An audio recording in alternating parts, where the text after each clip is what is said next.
You guys, ಇವತ್ತು ನಾವು ತುಂಬಾನೇ ಚೆನ್ನಾಗಿರುವ ಒಂದು ಫೀಲ್ ಗುಡ್ ಮೂವಿಯನ್ನೇ ನೋಡ್ತಿದೀವಿ. ಅದೇನಂದ್ರೆ ತನ್ನ ಲೈಫ್ ಅನ್ನೇ ಬೇಡ ಅಂತ ಡಿಸೈಡ್ ಮಾಡಿ ತುಂಬಾನೇ ಬೇಜಾರಾಗ್ತಿದ್ಯಾ ಅಂತ ಅನ್ಕೊಂಡು ತುಂಬಾನೇ ಸಪ್ಪಿಗೆ ತನ್ನನ್ನು ತಾನೇ ಕೊಂದ್ಕೊಳ್ಳೋದಕ್ಕೆ ರೆಡಿ ಆಗ್ತಿರುವ ಹೀರೋ. ಅದೇ ತರ ಅವನು ಅಟೆಂಪ್ಟ್ ಮಾಡ್ಬೇಕಾದ್ರೆ ಸದ್ಯ ನಮ್ಮ ಹೀರೋ ಸಾಯೋದಿಲ್ಲ, ಆದ್ರೆ ಅದರ ಬದಲು ಅವನಿಗೆ ದೆವ್ವಗಳನ್ನು ನೋಡುವ ಶಕ್ತಿ ಸಿಗ್ಬಿಡುತ್ತೆ. ಅದ್ರಲ್ಲೂ ಒಂದು 4 ದೆವ್ವಗಳು ನಮ್ಮ ಹೀರೋ ಅವನ ಮನೆಗೆ ಬಂದ್ಬಿಟ್ಟು ನಮ್ಮ ಹೀರೋನ ಹಾಕಿ ಟಾರ್ಚರ್ ಮಾಡುತ್ತೆ ನೋಡಿ. ಸೊ ಆ ದೆವ್ವಗಳ ಆಸೆಗಳನ್ನ ನಮ್ಮ ಹೀರೋ ಪೂರ್ವೈಸಿ ಕೊಟ್ನೋ ಇಲ್ವೋ ಅದ್ ಮಾತ್ರ ಇಲ್ಲ, ಆ 4 ದೆವ್ವಗಳು ಯಾರು ಅನ್ನೋದನ್ನ ಫೈನಲ್ ಆಗಿ ಒಂದು ಟ್ವಿಸ್ಟ್ ಅನ್ನ ಕೊಟ್ಟು ನಮಗೆ ಶಾಕ್ ಅನ್ನು ಕೊಡ್ತಾರೆ ನೋಡಿ. ತುಂಬಾನೇ ಚೆನ್ನಾಗಿರುತ್ತೆ ಮೂವಿ, ಅಷ್ಟೇ ಸೂಪರ್ ಆಗಿರುತ್ತೆ. ಮೂವಿಯ ಹೆಸರು ಹೆಲೋ ಗೋಸ್ಟ್. ಸೊ ನೋಡೋಕು ಮುಂಚೆ ಸಬ್ಸ್ಕ್ರೈಬ್ ಮಾಡದಿರೋರು ಸಬ್ಸ್ಕ್ರೈಬ್ ಮಾಡ್ಕೊಳ್ಳಿ, ಮರೆಯದೆ ವಿಡಿಯೋಗೆ ಒಂದು ಲೈಕ್ ಅನ್ನ ಕೊಡಿ. ಸರಿ, ಓಕೆ, ಇವಾಗ ಕತೆ ಒಳಗಡೆ ಹೋಗೋಣ. ಓಪನಿಂಗ್ ಸೀನ್ ಅಲ್ಲಿ ನಮ್ಮ ಮೂವಿಯ ಹೀರೋವನ್ನೇ ತೋರಿಸ್ತಾರೆ. ನಮ್ಮ ಹೀರೋಗೆ ಫ್ಯಾಮಿಲಿ ಅಂತ ಹೇಳ್ಕೊಳ್ಳೋದಕ್ಕೆ ಯಾರುವೇ ಇಲ್ಲ, ಆದ್ರಿಂದ ತುಂಬಾನೇ ಬೇಜಾರಾಗಿರುವ ನಮ್ಮ ಹುಡುಗ ತನ್ನನ್ನ ತಾನೇ ಕುಂತ್ಕೊಂಡ್ಬಿಡೋಣ ಅಂತ ಡಿಸೈನ್ ಮಾಡ್ಬಿಟ್ಟು ತುಂಬಾನೇ ಟ್ಯಾಬ್ಲೆಟ್ಸ್ ಗಳನ್ನ ತಗೊಂಡು ಅವನ ಬಾಯಿ ಒಳಗಡೆ ಹಾಕುತ್ತಿರ್ತಾನೆ. ಆವಾಗಂತ ನೋಡಿ ಒಂದು ಫೋನ್ ಕಾಲ್ ಬರ್ಬೇಕಾದ್ರೆ ಸರಿ ಓಕೆ ತಕ್ಷಣವೇ ನಾವು ನೀರನ್ನು ಕುಡಿದ್ಬಿಟ್ಟು ಫೋನ್ ಅನ್ನ ಅಟೆಂಡ್ ಮಾಡೋಣ ಅಂತ ಅನ್ಕೊಂಡು ಜಗ್ಗನ್ನ ನೋಡಿದ್ರೆ ಜಗ್ಗು ಖಾಲಿ ಇರುತ್ತೆ, ನೀರ್ ಇರೋದಿಲ್ಲ. ಏನು ಗುರು ಇವಾಗ ಮಾಡೋದು ಅಂತ ಬಾಯಿಗೆ ಹಾಕಿದ ಟ್ಯಾಬ್ಲೆಟ್ಸ್ ಎಲ್ಲವನ್ನು ಹೋಗದ್ಬಿಟ್ಟು ಕಾಲ್ ಅನ್ನ ಅಟೆಂಡ್ ಮಾಡಿದ್ರೆ ಆ ಕಡೆಯಿಂದ ಮನೆ ಓನರ್ ಮಾತಾಡ್ತಾರೆ. ಏನಪ್ಪ ತಮ್ಮ ನೀನು ಮನೆ ಬಾಡಿಗೆಯನ್ನು ಕೊಡ್ತೀಯೋ ಇಲ್ವೋ ಅಂತ ಎರ್ರ ಬಿರ್ರಿ ಏನೇನೋ ಬೈತಿರ್ತಾರೆ ಕೆಟ್ಟದಾಗಿ. ಏನಿದು ಸಾಯೋಣ ಅಂತ ಅನ್ಕೊಂಡ್ರೆ ನೆಮ್ಮದಿಯಾಗಿ ಸಾಯೋದಕ್ಕೆ ಕೂಡ ಇವ್ರುಗಳು ಬಿಡೋದಿಲ್ವಲ್ಲ ಅಂತ ಏನನ್ನು ತಿರುಗಿಸಿ ಮಾತಾಡದೆ ಹಾಗೆ ಫೋನ್ ಅನ್ನ ಸೈಲೆಂಟ್ ಆಗಿ ಕಟ್ ಮಾಡಿಟ್ಬಿಟ್ಟು ಕೆಳಗಡೆ ಆಲ್ರೆಡಿ ಹೋಗ್ಬಿಟ್ಟಿದ್ದಲ್ವಾ ಆ ಟ್ಯಾಬ್ಲೆಟ್ಸ್ ಅನ್ನೆಲ್ಲ ಮತ್ತೆ ಕಲೆಕ್ಟ್ ಮಾಡಿ ಬಾಯಿಗೆ ಹಾಕುತ್ತಾನೆ. ನಂತರ ಬಾತ್ರೂಮ್ ಗೆ ಹೋಗಿ ಬಾತ್ರೂಮ್ ಟ್ಯಾಬ್ ಅಲ್ಲಿ ಬರುವ ನೀರನ್ನು ಕುಡಿದ್ಬಿಟ್ಟು ನಾವು ಸತ್ತೋಗೋಣ ಅಂತ ನೀರನ್ನು ಕುಡಿದ್ಬಿಟ್ಟು ಅನ್ಕಾನ್ಶಿಯಸ್ ಆಗಿ ಕೆಳಗಡೆ ಬಿದ್ದೋಗ್ತಾನೆ. ಆ ಸಮಯದಲ್ಲಿ ಫೋನ್ ಅಲ್ಲಿ ಮಾತಾಡ್ತಿರ್ಬೇಕಾದ್ರೆ ನೀವು ಫೋನ್ ಅನ್ನ ಕಟ್ ಮಾಡ್ಬಿಟ್ನಲ್ಲ ಅಂತ ಟೆನ್ಷನ್ ಆಗಿದ ಓನರು ಡೈರೆಕ್ಟ್ ಆಗಿ ನಮ್ಮ ಹೀರೋನ ಮನೆಗೆ ಬಂದು ನೋಡ್ಬೇಕಾದ್ರೆ ಹೀರೋ ಅನ್ಕಾನ್ಶಿಯಸ್ ಆಗಿ ಕೆಳಗಡೆ ಬಿದ್ದಿರ್ತಾನೆ ಅಲ್ವಾ. ಸೊ ಅದನ್ನ ನೋಡಿ ಅವರು ತುಂಬಾನೇ ಗಾಬರಿಯಾಗಿ ನಮ್ಮ ಹೀರೋವನ್ನ ಹೇಗೋ ಕಾಪಾಡಿ ಹಾಸ್ಪಿಟಲ್ ಗೆ ಸೇರಿಸ್ತಾರೆ. ಅಷ್ಟೇ ಹೀರೋ ಉಳ್ಕೊಬಿಡ್ತಾನೆ. ಏನಿದು ನಾವು ಟ್ಯಾಬ್ಲೆಟ್ಸ್ ಅನ್ನ ಹಾಕಿದ್ರು ಕೂಡ ಸಾಯ್ಲಿಲ್ವಲ್ಲ, ಸರಿ ಓಕೆ ನೀರಿಗಾದ್ರೂ ಬಿದ್ದು ನಾವು ಸತ್ತೋಗ್ಬಿಡೋಣ ಅಂತ ನೀರಿಗೆ ಹೋಗಿ ಬಿದ್ದೋಗ್ತಾನೆ. ಆದ್ರೆ ಅವನ ಒಳ್ಳೆ ಸಮಯನೋ ಕೆಟ್ಟ ಸಮಯನೋ ಏನೋ ಗೊತ್ತಿಲ್ಲ, ಈ ರೆಸ್ಕ್ಯೂ ಟೀಮ್ ಅವರು ಅಲ್ಲಿಗೆ ಕರೆಕ್ಟ್ ಆಗಿ ಬಂದು ನಮ್ಮ ಹೀರೋವನ್ನ ಕಾಪಾಡಿ ಹೋಗ್ತಾರೆ. ನೆಕ್ಸ್ಟ್ ಸೀನ್ ಅಲ್ಲಿ ಮತ್ತೆ ನಮ್ಮ ಹೀರೋ ಹಾಸ್ಪಿಟಲ್ ಅಲ್ಲಿ ಕಣ್ಣನ್ನ ಬಿಟ್ಟು ಎಚ್ಚರ ಆಗ್ತಾನೆ. ಆವಾಗ್ಲೇ ಮತ್ತೆ ಅವನಿಗೆ ಗೊತ್ತಾಗ್ತಿದೆ ಈ ಸಲನೂ ಅವನು ಸತ್ತಿಲ್ಲ ಅಂತ. ಅರೆ ಏನಿದು ನಾವು ಎಷ್ಟು ಸಲ ಟ್ರೈ ಮಾಡಿದ್ರು ಸಾಯೋದಕ್ಕೆ ಆಗ್ತಿಲ್ವಲ್ಲ ಅಂತ ಅನ್ಕೊಂಡು ಪಕ್ಕದಲ್ಲಿ ತಿರುಗಿ ನೋಡ್ಬೇಕಾದ್ರೆ ಒಬ್ಬರು ಕೋಟನ್ನ ಹಾಕೊಂಡಿರುವ ಡುಮ್ಮ ಅಂಕಲ್ ನಮ್ಮ ಹೀರೋನ ಬೆಡ್ ಅಲ್ಲಿ ಕೂತಿರ್ತಾರೆ. ನಮ್ಮ ಹೀರೋ ಅವರನ್ನು ನೋಡಿ ಸರ್ ಇದು ಹಾಸ್ಪಿಟಲ್, ಇಲ್ಲೆಲ್ಲ ನೀವು ಸ್ಮೋಕ್ ಮಾಡಬಾರ್ದು ಅಂತ ಹೇಳಿದ್ರೆ ಆ ಅಂಕಲ್ ನಮ್ಮ ಹೀರೋವನ್ನ ಕೇರೆ ಮಾಡ್ತಿಲ್ಲ, ರಿಯಾಕ್ಟೇ ಮಾಡ್ತಿಲ್ಲ. ಹಾಗಿರ್ಬೇಕಾದ್ರೆ ಅಲ್ಲಿಗೆ ಒಬ್ರು ನರ್ಸ್ ಬಂದು ನಮ್ಮ ಹೀರೋವನ್ನ ನೋಡಿ ಅದೇ ಡೈಲಾಗ್ ಅನ್ನ ಹೇಳ್ತಾರೆ, ಹಾಸ್ಪಿಟಲ್ ಒಳಗಡೆ ನೀವು ಸ್ಮೋಕಿಂಗ್ ಎಲ್ಲ ಮಾಡಬಾರ್ದು ಅಂತ. ಅಯ್ಯೋ ನರ್ಸಕ್ಕ ನಾನು ಸ್ಮೋಕ್ ಮಾಡ್ತಿಲ್ಲ, ಇಲ್ಲಿ ಪಕ್ಕದಲ್ಲಿ ಕೂತಿದಾರಲ್ಲ ಅಂಕಲ್ ಇವರೇನೇ ಸ್ಮೋಕ್ ಮಾಡ್ತಿರೋದು ಅಂತ ಹೇಳಿ ಮಾತಾಡ್ತಿರ್ಬೇಕಾದ್ರೇನೆ ನಮ್ಮ ಹೀರೋವನ ಕೈಯಲ್ಲಿ ಇರ್ತಿರುವ ಸಿಗರೇಟ್ ಅನ್ನ ನರ್ಸ್ ಅವರು ಕಿತ್ತು ತಗೊಂಡು ಹೋಗ್ತಾರೆ. ನಮ್ಮ ಹೀರೋಗೆ ಏನುವೇ ಅರ್ಥವಾಗ್ತಿಲ್ಲ, ಹೇಗೆ ನಮ್ಮ ಕೈಯಲ್ಲಿ ಸಿಗರೇಟ್ ಬಂತು ಅಂತ ತುಂಬಾನೇ ಕನ್ಫ್ಯೂಷನ್ ಆಗಿ ಶಾಕ್ ಆಗ್ತಿರ್ತಾನೆ. ನೆಕ್ಸ್ಟ್ ಸೀನ್ ಅಲ್ಲಿ ನಮ್ಮ ಹೀರೋವನ ಸ್ಟ್ರಕ್ಚರ್ ಅಲ್ಲಿ ಕೂರಿಸಿ ಡಾಕ್ಟರ್ ಅನ್ನು ನೋಡೋದಕ್ಕಾಗಿ ಕರ್ಕೊಂಡು ಹೋಗ್ತಿರ್ತಾರೆ. ಆವಾಗ ಕೂಡ ಆ ಡುಮ್ಮಂಕಲು ನಮ್ಮ ಹೀರೋವನ ಸ್ಟ್ರಕ್ಚರ್ ಅಲ್ಲೇ ಕೂತು ಜೊತೆಗೇನೆ ಬರ್ತಿರ್ತಾರೆ. ನಮ್ಮ ಹೀರೋ ಟೆನ್ಷನ್ ಆಗ್ಬಿಡ್ತಾನೆ, ಏನು ಹಾಸ್ಪಿಟಲ್ ಇದು, ನಮಗೆ ಅಂತ ಸೆಪರೇಟ್ ಆಗಿ ಒಂದು ಸ್ಟ್ರಕ್ಚರ್ ಅನ್ನ ಕೂಡ ಕೊಡ್ಲಿಲ್ವಲ್ಲ ಅನ್ನೋ ತರನೇ ತನಗೆ ತಾನೇ ಪೇಚಾಡ್ಕೊಂಡು ಹೋಗ್ತಿರ್ತಾನೆ.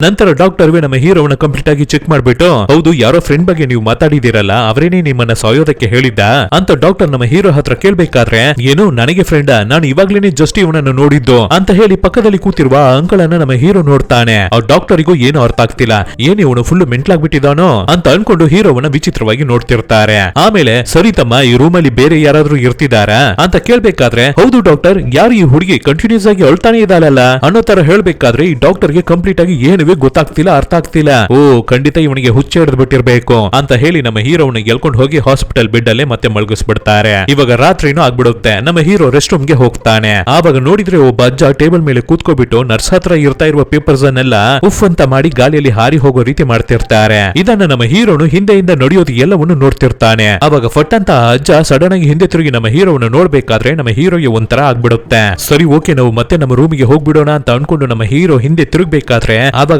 ಡುಮ್ಮಂಕಲ್ ಇರ್ತಿದ್ರಲ್ಲ ಮತ್ತೆ ಇನ್ನೊಬ್ಳು ಹುಡುಗಿ ಅಳ್ತಾನೆ ಇದ್ಲಲ್ಲ ಅವರಿಬ್ಬರು ಹಿಂದೆನೆ ನಿಂತಿರ್ತಾರೆ. ನಮ್ಮ ಹೀರೋಗೆ ಏನುವೇ ಅರ್ಥವಾಗ್ತಿಲ್ಲ, ಯಾರು ಇವ್ರುಗಳು ಅಂತ ತುಂಬಾನೇ ಹೆದರ್ಕೊಬಿಡ್ತಾನೆ. ಆದ್ರಿಂದ ಅಯ್ಯೋ ದೇವ್ರೇ ಅಂತ ಎದು ಬಿದ್ದು ಓಡಿ ಹೋಗ್ತಾನೆ. ಬೇಗ ಬೇಗ ಅವನ ರೂಮಿಗೆ ಬಂದು ಡೋರ್ ಅನ್ನ ಲಾಕ್ ಮಾಡ್ಕೊತಾನೆ. ಅಲ್ಲಿ ನೋಡಿದ್ರೆ ಆ ಮೂವರ್ವೇ ಆಲ್ರೆಡಿ ಆ ರೂಮ್ ಅಲ್ಲಿ ಹಾಗೆ ಗಾಳಿಯಲ್ಲಿ ತೇಳ್ತಿರ್ತಾರೆ. ಆವಾಗ್ಲೇನೆ ನಮ್ಮ ಹೀರೋಗೂ ಗೊತ್ತಾಗ್ಲಿಕ್ಕೆ ಬರುತ್ತೆ, ಅರ್ಥನೂ ಆಗುತ್ತೆ ಇವರಿಬ್ಬರು ನಾರ್ಮಲ್ ಆದ ಮನುಷ್ಯರಿಲ್ಲ, ಇವರೆಲ್ಲ ದೆವ್ವಗಳು ಅಂತ. ಸೊ ಅವ್ರುಗಳು ಮೂವರ್ವೇ ನಮ್ಮ ಹೀರೋವನ್ನ ನೋಡಿ ನಮಗೆ ಸ್ವಲ್ಪ ಕಂಪ್ಲೀಟ್ ಆಗದೆ ಇರುವ ಕೆಲಸಗಳು ಬಾಕಿ ಇದೆ, ಅದನ್ನ ನಾವು ನಿನ್ನ ಮೈಯನ್ನ ಯೂಸ್ ಮಾಡಿ ಮಾಡ್ತೀವಿ ಅಂತ ಹೇಳ್ಬೇಕಾದ್ರೆ ಅಷ್ಟೇ ನಮ್ಮ ಹೀರೋ ಅದನ್ನ ಕೇಳಿ ಹಾಗೆ ಅನ್ಕಾನ್ಶಿಯಸ್ ಆಗಿ ಕೆಳಗಡೆ ಬಿದ್ದೋಗ್ತಾನೆ. ನೆಕ್ಸ್ಟ್ ದಿನ ಬೆಳಗ್ಗೆ ನೋಡ್ಬೇಕಾದ್ರೆ ನಮ್ಮ ಹೀರೋ ಕೆಳಗಡೆ ಫ್ಲೋರ್ ಅಲ್ಲಿ ಮಲಗಿರ್ತಾನೆ. ಡಾಕ್ಟರ್ಸ್ ನರ್ಸಸ್ ಎಲ್ಲ ಬಂದಿರ್ತಾರೆ. ಆವಾಗ ಡಾಕ್ಟರ್ ನಮ್ಮ ಹೀರೋವನ್ನ ನೋಡಿ, ಸರ್ ನಿಮಗೆ ಏನು ಪ್ರಾಬ್ಲಮ್ ಇಲ್ಲ, ನೀವು ಆರಾಮಾಗಿ ಮನೆಗೆ ಹೊರಡಬಹುದು ಅಂತ ಹೇಳ್ಬೇಕಾದ್ರೆ, ಸರಿ ಡಾಕ್ಟರ್ ಏನಕ್ಕಾಗಿ ಆ ಚಿಕ್ಕ ಹುಡುಗ ಕುಣಿತಾನೆ ಇದ್ದಾನೆ ಅಂತ ಸೈಡ್ ಅಲ್ಲಿ ಇರುವ ಬೆಡ್ ಅನ್ನು ನೋಡ್ಬಿಟ್ಟು ನಮ್ಮ ಹೀರೋ ಕೇಳ್ಬೇಕಾದ್ರೆ, ಈ ಡಾಕ್ಟರ್ ಮತ್ತೆ ನರ್ಸಸ್ ಎಲ್ಲರೂ ವಿಯರ್ಡ್ ಆಗಿ ನೋಡ್ತಿರ್ತಾರೆ. ಅವ್ರಗಳಿಗೇನೆ ಏನುವೇ ಅರ್ಥವಾಗ್ತಿಲ್ಲ. ಆಗಿರ್ಬೇಕಾದ್ರೇನೆ ನಮ್ಮ ಹೀರೋಗೆನೆ ಗೊತ್ತಾಗ್ಲಿಕ್ಕೆ ಬರುತ್ತೆ ಅವನಿಗೆ ದೆವ್ವಗಳನ್ನ ನೋಡುವ ಪವರ್ ಸಿಕ್ಕಿದೆ ಅಂತ. ಹಾಗೆ ನೆಕ್ಸ್ಟ್ ಸೀನ್ ಅಲ್ಲಿ ನೋಡ್ಬೇಕಾದ್ರೆ ನಮ್ಮ ಹೀರೋ ಹಾಸ್ಪಿಟಲ್ ಇಂದ ಡಿಸ್ಚಾರ್ಜ್ ಆಗಿ ಬಸ್ ಅಲ್ಲಿ ಅವನ ಮನೆಗೆ ಹೋಗ್ತಿರ್ತಾನೆ. ಆವಾಗ ಅವನ ಜೊತೆಗೇನೆ ಆ 4 ದೆವ್ವಗಳುವೆ ನಮ್ಮ ಹೀರೋ ಜೊತೆಗೇನೆ ಬರ್ತಿರ್ತವೆ. ಆ ಡುಮ್ಮ ಅಂಕಲು, ಆ ಅಳ್ತಾನೆ ಇರ್ತಾಳಲ್ಲ ಹುಡುಗಿ, ಮತ್ತೆ ಆ ಅಜ್ಜ, ಮತ್ತೆ ಒಬ್ಬ ಪುಟ್ಟ ಹುಡುಗ, ಈ ತರ ಈ 4 ನಮ್ಮ ಹೀರೋ ಜೊತೆ ಬರ್ತಿರ್ತಾರೆ ಬಸ್ ಅಲ್ಲಿ. ಸೊ ನಮ್ಮ ಹೀರೋ ಆ 4 ದೆವ್ವಗಳನ್ನು ನೋಡಿ, ನೀವು ಏನಕ್ಕಾಗಿ ನನ್ನ ಜೊತೆ ಬರ್ತಿದ್ದೀರಾ, ಲೈಫ್ ಲಾಂಗ್ ನನ್ನ ಹಿಂದೆನೆ ಈ ರೀತಿನೇ ಬರ್ತಿರ್ತೀರಾ ಅಂತ ಕೇಳ್ಬೇಕಾದ್ರೆ, ಆ 4 ದೆವ್ವಗಳನ್ನು ದಾಟಿ ಆ ಕಡೆ ಒಬ್ಳು ರಿಯಲ್ ಹುಡುಗಿ ಕೂತಿರ್ತಾಳೆ. ಆ ಹುಡುಗಿಗೆ ಅಲ್ಲಿರುವ ದೆವ್ವಗಳು ಕಾಣೋದಿಲ್ಲ ಅಲ್ವಾ, ಆದ್ರಿಂದ ಆ ಹುಡುಗಿ ನಮ್ಮ ಹೀರೋ ಅವಳ ಜೊತೆಗೇನೆ ಮಾತಾಡ್ತಿದ್ದಾನೆ ಅಂತ ಅನ್ಕೊಂಡು, ನಾನು ಅಷ್ಟು ಸೌಂದರ್ಯವಾಗಿ ಕಾಣ್ತಿದ್ದೀನ, ಸರಿ ಆಯ್ತು ನೀನು ನನ್ನ ಜೊತೆ ಡೇಟಿಂಗ್ ಬರ್ತೀಯಾ ಅನ್ನೋ ತರ ಕೇಳ್ಬೇಕಾದ್ರೆ ನಮ್ಮ ಹೀರೋಗೆ ಏನನ್ನ ಹೇಳೋದು ಅಂತ ಗೊತ್ತಾಗದೆ ಹಾಗೆ ಸೈಲೆಂಟ್ ಆಗ್ಬಿಡ್ತಾನೆ. ಆವಾಗ ನಮ್ಮ ಹೀರೋ ಕೂತಿರುವ ಆಪೋಸಿಟ್ ಸೀಟ್ ಅಲ್ಲಿ, ಈ ಜಾಗದಲ್ಲಿ ನಾವು ದೆವ್ವಗಳನ್ನ ಓಡಿಸಿ ಕೊಡ್ತೀವಿ ಅನ್ನೋ ತರ ಒಂದು ಸ್ಲಿಪ್ ಅಲ್ಲಿ ಹಾಕಿರುತ್ತೆ. ಸರಿ ಓಕೆ, ಇವ್ರುಗಳನ್ನ ಹೋಗಿ ನಾವು ನೋಡ್ಬಿಡೋಣ, ಆವಾಗ್ಲೇನೆ ದೆವ್ವಗಳನ್ನ ಓಡಿಸೋದಕ್ಕೆ ಆಗುತ್ತೆ ಅಂತ ಬೇಗ ಬೇಗ ಹೋಗಿ ಅವರನ್ನ ಮೀಟ್ ಮಾಡ್ತಾನೆ ಹೀರೋ. ಅವರನ್ನು ನೋಡಿದ ತಕ್ಷಣ ನಡೆದಿದ್ದ ವಿಷಯ ಎಲ್ಲವನ್ನು ಹೇಳ್ತಾನೆ. ಆ 4 ದೆವ್ವಗಳ ಬಗ್ಗೆನೂ ಹೇಳ್ತಾನೆ. ತಕ್ಷಣವೇ ಆ ಗಾಳಿ ಬಿಡಿಸೋರುವೆ ಕೆಲವೊಂದು ಮಂತ್ರಗಳನ್ನ ಹಾಕಿ ನೋಡ್ಬಿಟ್ಟು, ಈ ಆತ್ಮಗಳ ಆಸೆನ ನೀನು ಪೂರ್ವಹಿಸಿ ಕೊಡ್ಬೇಕು, ಆವಾಗ್ಲೇನೆ ಅವು ನಿನ್ನನ್ನ ಬಿಟ್ಟು ಹೋಗುತ್ತೆ ಅನ್ನೋ ತರ ಹೇಳ್ಬಿಡ್ತಾರೆ. ಛೇ ಏನಿದು, ನಮಗೆ ಮಾತ್ರ ಈ ರೀತಿಯೆಲ್ಲ ನಡೆಯುತ್ತಲ್ಲ ಅಂತ ನಮ್ಮ ಹೀರೋ ತುಂಬಾನೇ ಬೇಜಾರಾಗಿ ಹಾಗೆ ಅಪ್ಸೆಟ್ ಆಗಿ ಅವನ ಮನೆಗೆ ರಿಟರ್ನ್ ಹೋಗೋಣ ಅಂತಿರ್ಬೇಕಾದ್ರೆ, ಆ 4 ದೆವ್ವಗಳು ಇರುತ್ತೆ ಅಲ್ವಾ, ಅವು ಎಲ್ಲವೇ ನಮ್ಮ ಹೀರೋವನ ಮೇಲೆ ಕೂತಿರುತ್ತೆ. ಅಯ್ಯೋ ಪಾಪ, ನಮ್ಮ ಹೀರೋ ಇಂದ ನಡೆಯೋದಕ್ಕೆ ಕೂಡ ಆಗ್ತಿಲ್ಲ. ಕಷ್ಟಪಟ್ಟು ಅವುಗಳನ್ನ ಅವನ ಬೆನ್ ಮೇಲೆ ಹಾಕೊಂಡು ಹೇಗೋ ಅವನ ಮನೆಗೆ ಬಂದು ಸೇರ್ತಾನೆ. ಇವನೇನೆ ಕಷ್ಟಪಟ್ಟು ಮನೆಗೆ ಬಂದ್ರೆ ಪಕ್ಕದ ಮನೆ ಆಂಟಿಯರೆಲ್ಲ ಒಟ್ಟಿಗೆ ಸೇರ್ಕೊಂಡು ನಮ್ಮ ಹೀರೋಗೆ ತುಂಬಾನೇ ಬೈತಿರ್ತಾರೆ. ಏನು ನೀನು ನಿನ್ನ ಮನೆ ಪಕ್ಕದಲ್ಲಿ ಇಷ್ಟೊಂದು ಕಸಗಳನ್ನ ಹಾಕಿಟ್ಟಿದ್ಯಲ್ಲ, ಸುಮ್ನೆ ಯಾವಾಗ ನೋಡಿದ್ರು ಸಾಯ್ತೀನಿ ಸಾಯ್ತೀನಿ ಅಂತ ಟ್ರೈ ಮಾಡ್ತಾನೆ ಇರ್ತೀಯ ನೀನು, ಯಾವಾಗ ತಾನೇ ಸಾಯ್ತೇವ್ ನೀನು ಅಂತ ಅದು ಇದು ಅಂತ ಜೋರಾಗಿ ಬೈಬೇಕಾದ್ರೆ, ಅದಕ್ಕೆ ನಮ್ಮ ಹೀರೋ ನಾನು ಆಲ್ರೆಡಿ ಸಾಯ್ತೀನಿ, ಹೇಗೆ ಇದ್ರು ನಾನು ಸತ್ಯ ಸಾಯ್ತೀನಿ ಅಂತ ಅಪ್ಸೆಟ್ ಆಗಿ ಹೇಳ್ಬಿಟ್ಟು ಡೋರ್ ಅನ್ನು ಓಪನ್ ಮಾಡಿ ಒಳಗಡೆ ಹೋಗ್ತಾನೆ. ಒಳಗಡೆ ಬಂದು ನೋಡಿದ್ರೆ ಆಲ್ರೆಡಿ ಇವನು ಒಳಗಡೆ ಬರೋಕು ಮುಂಚೆನೆ 4 ಸ್ಲಿಪ್ಪರ್ಸ್ ಅಲ್ಲಿ ಬಿದ್ದಿರುತ್ತೆ. ನೋಡ್ರಪ್ಪ, ಫಸ್ಟ್ ಟೈಮ್ ನಮ್ಮ ಮನೆಗೆ ಯಾರೋ ಗೆಸ್ಟ್ ಎಲ್ಲ ಬಂದಿದ್ದಾರೆ, ಆದ್ರೆ ಇವರು ಎಲ್ಲರೂ ನಿಜವಾಗ್ಲೂ ಮನುಷ್ಯರಾಗಿದ್ಬಿಟ್ಟಿದ್ರೆ ಇನ್ನವೇ ಚೆನ್ನಾಗಿರ್ತಿತ್ತಲ್ಲ, ಖುಷಿಯಾಗಿರ್ತಿತ್ತಲ್ಲ ಅನ್ನೋ ರೀತಿ ಇವನು ಯೋಚನೆ ಮಾಡ್ತಿರ್ಬೇಕಾದ್ರೆ, ಆ ಅಜ್ಜ ದೆವ್ವ ನಮ್ಮ ಹೀರೋವನ್ನ ನೋಡಿ, ಏನಪ್ಪಾ ನಿನ್ನ ಮನೇಲಿ ವೈನನ್ನೆಲ್ಲ ಮಡಗೋದಿಲ್ವಾ ಅನ್ನೋ ರೀತಿ ಕೇಳ್ತಾರೆ. ಅದಕ್ಕೆ ನಮ್ಮ ಹೀರೋ, ಇಲ್ಲ ನಾನು ತುಂಬಾನೇ ಹೇಳ್ತಾನ ಮೇಂಟೈನ್ ಮಾಡ್ತೀನಿ, ಆದ್ರಿಂದ ನಾನು ವೈನನ್ನೆಲ್ಲ ಕುಡಿಯೋದಿಲ್ಲ ಅಂತ ಅದು ಇದು ಅಂತೆಲ್ಲ ಹೇಳ್ಬೇಕಾದ್ರೆ, ನೆಕ್ಸ್ಟ್ ಸೀನ್ ಅಲ್ಲಿ ನೋಡಿದ್ರೆ ಆ ಅಜ್ಜ ದೆವ್ವ ಜೊತೆ ಸೇರಿ ನಮ್ಮ ಹೀರೋ ಫುಲ್ ಎಣ್ಣೆ ಹಾಕ್ತಿರ್ತಾನೆ. ಆಮೇಲೆ ಆ ಪುಟ್ಟ ಹುಡುಗನ ಆತ್ಮ ಇರ್ತಿದೆ ಅಲ್ವಾ, ಅದು ನಮ್ಮ ಹೀರೋ ಮೈ ಒಳಗಡೆ ಸೇರ್ಕೊಬಿಟ್ಟು ನಾನು ಬಾತ್ರೂಮ್ ಹೋಗ್ಬೇಕು ಅಂತ ಹೇಳ್ಬಿಟ್ಟು ಬಾಲ್ಕನಿಯಿಂದ ಸೂಸು ಮಾಡ್ತಿರ್ತಾನೆ. ಅದನ್ನ ಪಕ್ಕದ ಮನೆ ಆಂಟಿ ನೋಡ್ಬಿಟ್ಟು, ಚೀ ಕರ್ಮ ಕರ್ಮ ಏನೋ ಮಾಡ್ತಿದ್ಯಾ ನೀನು ಬಾಲ್ಕನಿಯಲ್ಲಿ ನಿಂತ್ಕೊಂಡು ಅಂತ ನಮ್ಮ ಹೀರೋವನ್ನ ತುಂಬಾನೇ ಚೀಪ್ ಆಗಿ ಕೆಟ್ಟದಾಗಿ ಬೈತಾರೆ. ಆದ್ರೆ ಆಂಟಿ ನೋಡ್ಬಿಟ್ರು. ಆಮೇಲೆ ಆ ಚಿಕ್ಕ ಹುಡುಗನನ್ನ ನೋಡಿದ್ರೆ ಇರುವ ಎಲ್ಲಾ ಸ್ವೀಟ್ಸ್ ಅನ್ನು ಎರ್ರಾ ಬೆರ್ರಿ ತಿಂತಿರ್ತಾನೆ. ಆದ್ರೆ ಇವು ಎಲ್ಲವನ್ನು ನಮ್ಮ ಹೀರೋ ತಿಂತಿರೋ ರೀತಿ ಮಾಡ್ತಿರೋ ರೀತಿ ನಮಗೆ ತೋರಿಸ್ತಾರೆ. ಏನು ಅಂತ ನೋಡಿದ್ರೆ ಈ 4 ದೆವ್ವಗಳು ನಮ್ಮ ಹೀರೋವನ ಮೈ ಒಳಗಡೆ ಸೇರ್ಕೊಬಿಟ್ಟಿದಾವೆ. ಆದ್ರಿಂದ ಅವ್ರುಗಳು ಏನೇ ಮಾಡಿದ್ರುವೆ ಅದನ್ನ ನಮ್ಮ ಹೀರೋವನ ಮೈ ಮುಖಾಂತರವೇ ಮಾಡ್ತಿರ್ತಾರೆ. ಸೊ ನೋಡೋರಿಗೆ ನಮ್ಮ ಹೀರೋ ಮಾಡ್ತಿರೋ ರೀತಿನೇ ಕಾಣ್ತಿರುತ್ತೆ. ಸೊ ಆ 4 ದೆವ್ವಗಳು ನಮ್ಮ ಹೀರೋವನ್ನ ಚೆನ್ನಾಗಿ ಯೂಸ್ ಮಾಡ್ಕೊತಿರ್ತಾರೆ. ಸೊ ಆ ಡುಮ್ಮಂಕಳ ದೆವ್ವ ಜೊತೆ ಸೇರಿ ಸ್ಮೋಕ್ ಅನ್ನ ಮಾಡ್ತಿರ್ತಾನೆ. ಆ ಅಜ್ಜನ ದೆವ್ವ ಜೊತೆ ಸೇರಿ ಆಲ್ಕೋಹಾಲ್ ಅನ್ನು ಹೊಡಿತಿರ್ತಾನೆ. ಆ ಪುಟ್ಟ ಹುಡುಗನ ಜೊತೆ ಸೇರ್ಕೊಂಡು ಫುಲ್ ಸ್ನಾಕ್ಸ್ ಅನ್ನು ತಿಂದು ಬಿಸಾಕ್ತಿರ್ತಾನೆ. ಈ ತರ ನಮ್ಮ ಹೀರೋವನ ಮೈಯನ್ನ ಯೂಸ್ ಮಾಡ್ಕೊತಿರ್ತಾರೆ ದೆವ್ವಗಳು. ನಂತರ ನೋಡಿದ್ರೆ ನಮ್ಮ ಹೀರೋ ಆ ಪಕ್ಕದ ಮನೆ ಆಂಟಿಯರ ಜೊತೆ ಕೂತು ಮಾತಾಡ್ತಿರ್ಬೇಕಾದ್ರೆ, ಆವಾಗ ಆ ಹುಡುಗಿ ದೆವ್ವ ರೀತಿನೇ ರಿಯಾಕ್ಟ್ ಮಾಡಿ ಓ ಅಂತ ಹೊತ್ತು ಸಿಂಪತಿಯನ್ನ ಕ್ರಿಯೇಟ್ ಮಾಡ್ತಿರ್ತಾನೆ. ಯಾಕೆಂದ್ರೆ ಆ ಹುಡುಗಿ ದೆವ್ವ ಹೇಗೆ ಯಾವಾಗ ನೋಡಿದ್ರು ಅಳ್ತಾನೆ ಇರುತ್ತೆ ತಾನೆ. ಸೊ ನಮ್ಮ ಹೀರೋ ಅಳ್ತಿರೋದನ್ನ ನೋಡಿ ಆ ಆಂಟಿನುವೆ, ಅಯ್ಯೋ ತಮ್ಮ ನಿನಗೆ ಇಷ್ಟೊಂದು ನೋವು ಇರ್ತಿದ್ಯಾ, ಇಷ್ಟೊಂದು ಕಷ್ಟ ಇರ್ತಿದ್ಯಾ, ನೀನು ಇಷ್ಟೊಂದು ಸೆನ್ಸಿಟಿವ್ ಹುಡುಗಾನ ಅನ್ನೋ ತರ ಹೇಳಿ ಅವರಿಗೆ ಬೇಜಾರಾಗಿ ನಮ್ಮ ಹೀರೋ ಮಾಡಿದ ತಪ್ಪು ಎಲ್ಲವನ್ನು ಕ್ಷಮಿಸ್ಬಿಡ್ತಾರೆ. ಹೀಗಿರ್ಬೇಕಾದ್ರೆ ನೆಕ್ಸ್ಟ್ ದಿನ ಬೆಳಗ್ಗೆ ಆಗುತ್ತೆ. ನಮ್ಮ ಹೀರೋ ಕಣ್ಬಿಟ್ಟು ಎಚ್ಚರಾಗಿ ನೋಡ್ಬೇಕಾದ್ರೆ ಆ ದೆವ್ವಗಳನ್ನ ಕಾಣ್ತಿಲ್ಲ. ಇವಾಗ್ಲೇನೆ ನಮ್ಮ ಹೀರೋಗೆ ತುಂಬಾನೇ ಖುಷಿ ಆಗ್ತಿರುತ್ತೆ. ಇದ್ರೂ ಅವನಿಗೆ ಬಾಡಿ ತುಂಬಾನೇ ವೀಕ್ ಆಗ್ಬಿಟ್ಟಿರುತ್ತೆ. ಯಾಕೆಂದ್ರೆ 4 ದೆವ್ವಗಳು ಇವನ ಮೈಯನ್ನ ತಾನೇ ಯೂಸ್ ಮಾಡ್ತಿದೆ. ಆದ್ರಿಂದ ಬೇಗ ಬೇಗ ಬಾತ್ರೂಮ್ಗೆ ಹೋಗ್ಬಿಟ್ಟು ಫ್ರೆಶ್ ಅಪ್ ಆಗ್ಬಿಟ್ಟು ರಿಟರ್ನ್ ಹೊರಗಡೆ ಬಂದು ನೋಡಿದ್ರೆ ಆ 4 ದೆವ್ವಗಳು ಸೇರಿ ದೆವ್ವ ಮೂವಿಯನ್ನ ನೋಡಿ ಹೆದರ್ಕೊತಿರ್ತವೆ.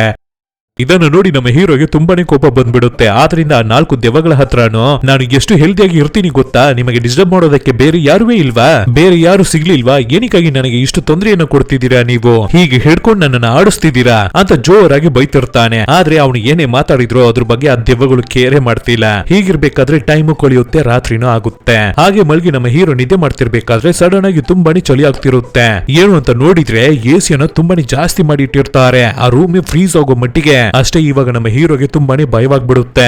ಏನಕ್ಕಾಗಿ ದೆವ್ವಗಳು ಈ ರೀತಿ ಮಾಡ್ತಿದೆ, ನಾವು ಫಸ್ಟ್ ಹೋಗಿ ಮತ್ತೆ ಆ ಪರ್ಸನ್ ಅನ್ನ ನೋಡೋಣ, ಆ ದೆವ್ವವನ್ನ ಓಡಿಸೋರನ್ನ ಅಂತ ಫೀಲ್ ಮಾಡಿದ ಹೀರೋ ನೆಕ್ಸ್ಟ್ ದಿನ ಬೆಳಗ್ಗೆನೆ ಮತ್ತೆ ಹೋಗಿ ಅವರನ್ನ ಮೀಟ್ ಮಾಡಿ ನಡೆಯೋದು ಎಲ್ಲವನ್ನು ಹೇಳ್ಬೇಕಾದ್ರೆ ಅದಕ್ಕೆ ಅವರು ಇಲ್ಲಿ ನೋಡು ತಮ್ಮ, ನಮ್ಮಿಂದ ಏನನ್ನು ಮಾಡೋದಕ್ಕೆ ಆಗೋದಿಲ್ಲ, ನೀನು ಹೋಗಿ ಆ ದೆವ್ವಗಳ ಹತ್ರ ಅವ್ರಗಳಿಗೆ ಏನು ಬೇಕು ಅಂತ ಕೇಳ್ಬಿಟ್ಟು ಅವ್ರಗಳ ಆಸೆಯನ್ನ ಪೂರ್ವೈಸಿ ಕೊಡು, ಆವಾಗ್ಲೇನೆ ಆ ದೆವ್ವಗಳು ನಿನ್ನನ್ನು ಬಿಟ್ಟು ಹೋಗೋದು ಅಂತ ಸ್ಟ್ರಾಂಗ್ ಆಗಿ ಹೇಳ್ಬೇಕಾದ್ರೆ ನಮ್ಮ ಹೀರೋ ತುಂಬಾನೇ ಟೆನ್ಷನ್ ಆಗಿ ನಾನು ಅವ್ರಗಳನ್ನ ಬನ್ನಿ ಅಂತ ಕರೆದೆ, ಹಾಗೆಲ್ಲ ಅವ್ರಗಳ ಆಸೆಯನ್ನ ನಾನು ಪೂರ್ವೈಸಿ ಕೊಡೋದಕ್ಕೆ ಆಗೋದಿಲ್ಲ ಅಂತ ತುಂಬಾನೇ ಟೆನ್ಷನ್ ಆಗಿ ಮಾತಾಡ್ಬಿಟ್ಟು ತುಂಬಾನೇ ಕೋಪದಿಂದ ಮನೆಗೆ ಬರ್ತಾನೆ. ಆದ್ರೆ ನೋಡಿದ್ರೆ ಸೈಲೆಂಟ್ ಆಗಿ ಕೂತ್ಕೋಬಿಟ್ಟು ನಿಮಗೆ ಏನು ಪ್ರಾಬ್ಲಮ್, ನಿಮಗೆ ಏನು ತಾನೇ ಬೇಕು ಅದನ್ನ ಹೇಳಿ ನಾನು ಪೂರ್ವೈಸಿ ಕೊಡ್ತೀನಿ ಅನ್ನೋ ರೀತಿ ಕೇಳ್ಕೊಂಡು ಕೂತಿರ್ತಾನೆ. ಆದ್ರೆ ಆ ದೆವ್ವಗಳು ಯಾರುವೆ ನಮ್ಮ ಹೀರೋವನ್ನ ಕೇರೆ ಮಾಡೋದಿಲ್ಲ. ಸೊ ಇವನುವೆ ತುಂಬಾನೇ ಕೋಪ ಬಂದು ಟೆನ್ಷನ್ ಆಗಿ ಬೈಯೋದಕ್ಕೆ ಶುರು ಮಾಡ್ಬೇಕಾದ್ರೇನೆ ಆ ದೆವ್ವಗಳು ಎಲ್ಲವೇ 1 by 1 ಅವ್ರಗಳಿಗೆ ಏನು ಬೇಕು ಅನ್ನೋದನ್ನ ನಮ್ಮ ಹೀರೋಗೆ ಹೇಳ್ತಾರೆ. ಹಾಗೆ ಸೀನ್ ಅನ್ನ ಕಟ್ ಮಾಡಿದ್ರೆ ಒಂದು ಹಾಸ್ಪಿಟಲ್ ನ ತೋರಿಸ್ತಾರೆ. ಆ ಹಾಸ್ಪಿಟಲ್ ಅಲ್ಲಿ ಒಬ್ಬರು ಏಜ್ ಆದ ಅಜ್ಜ ಸತ್ತೋಗ್ಬಿಟ್ಟಿರ್ತಾರೆ. ಅವರನ್ನ ಸುತ್ತ ನಿಂತಿರೋರು ಎಲ್ಲರೂ ಅಳ್ತಿರ್ತಾರೆ, ಅವರ ಮಗ ಕೂಡ ಅಳ್ತಿರ್ತಾನೆ.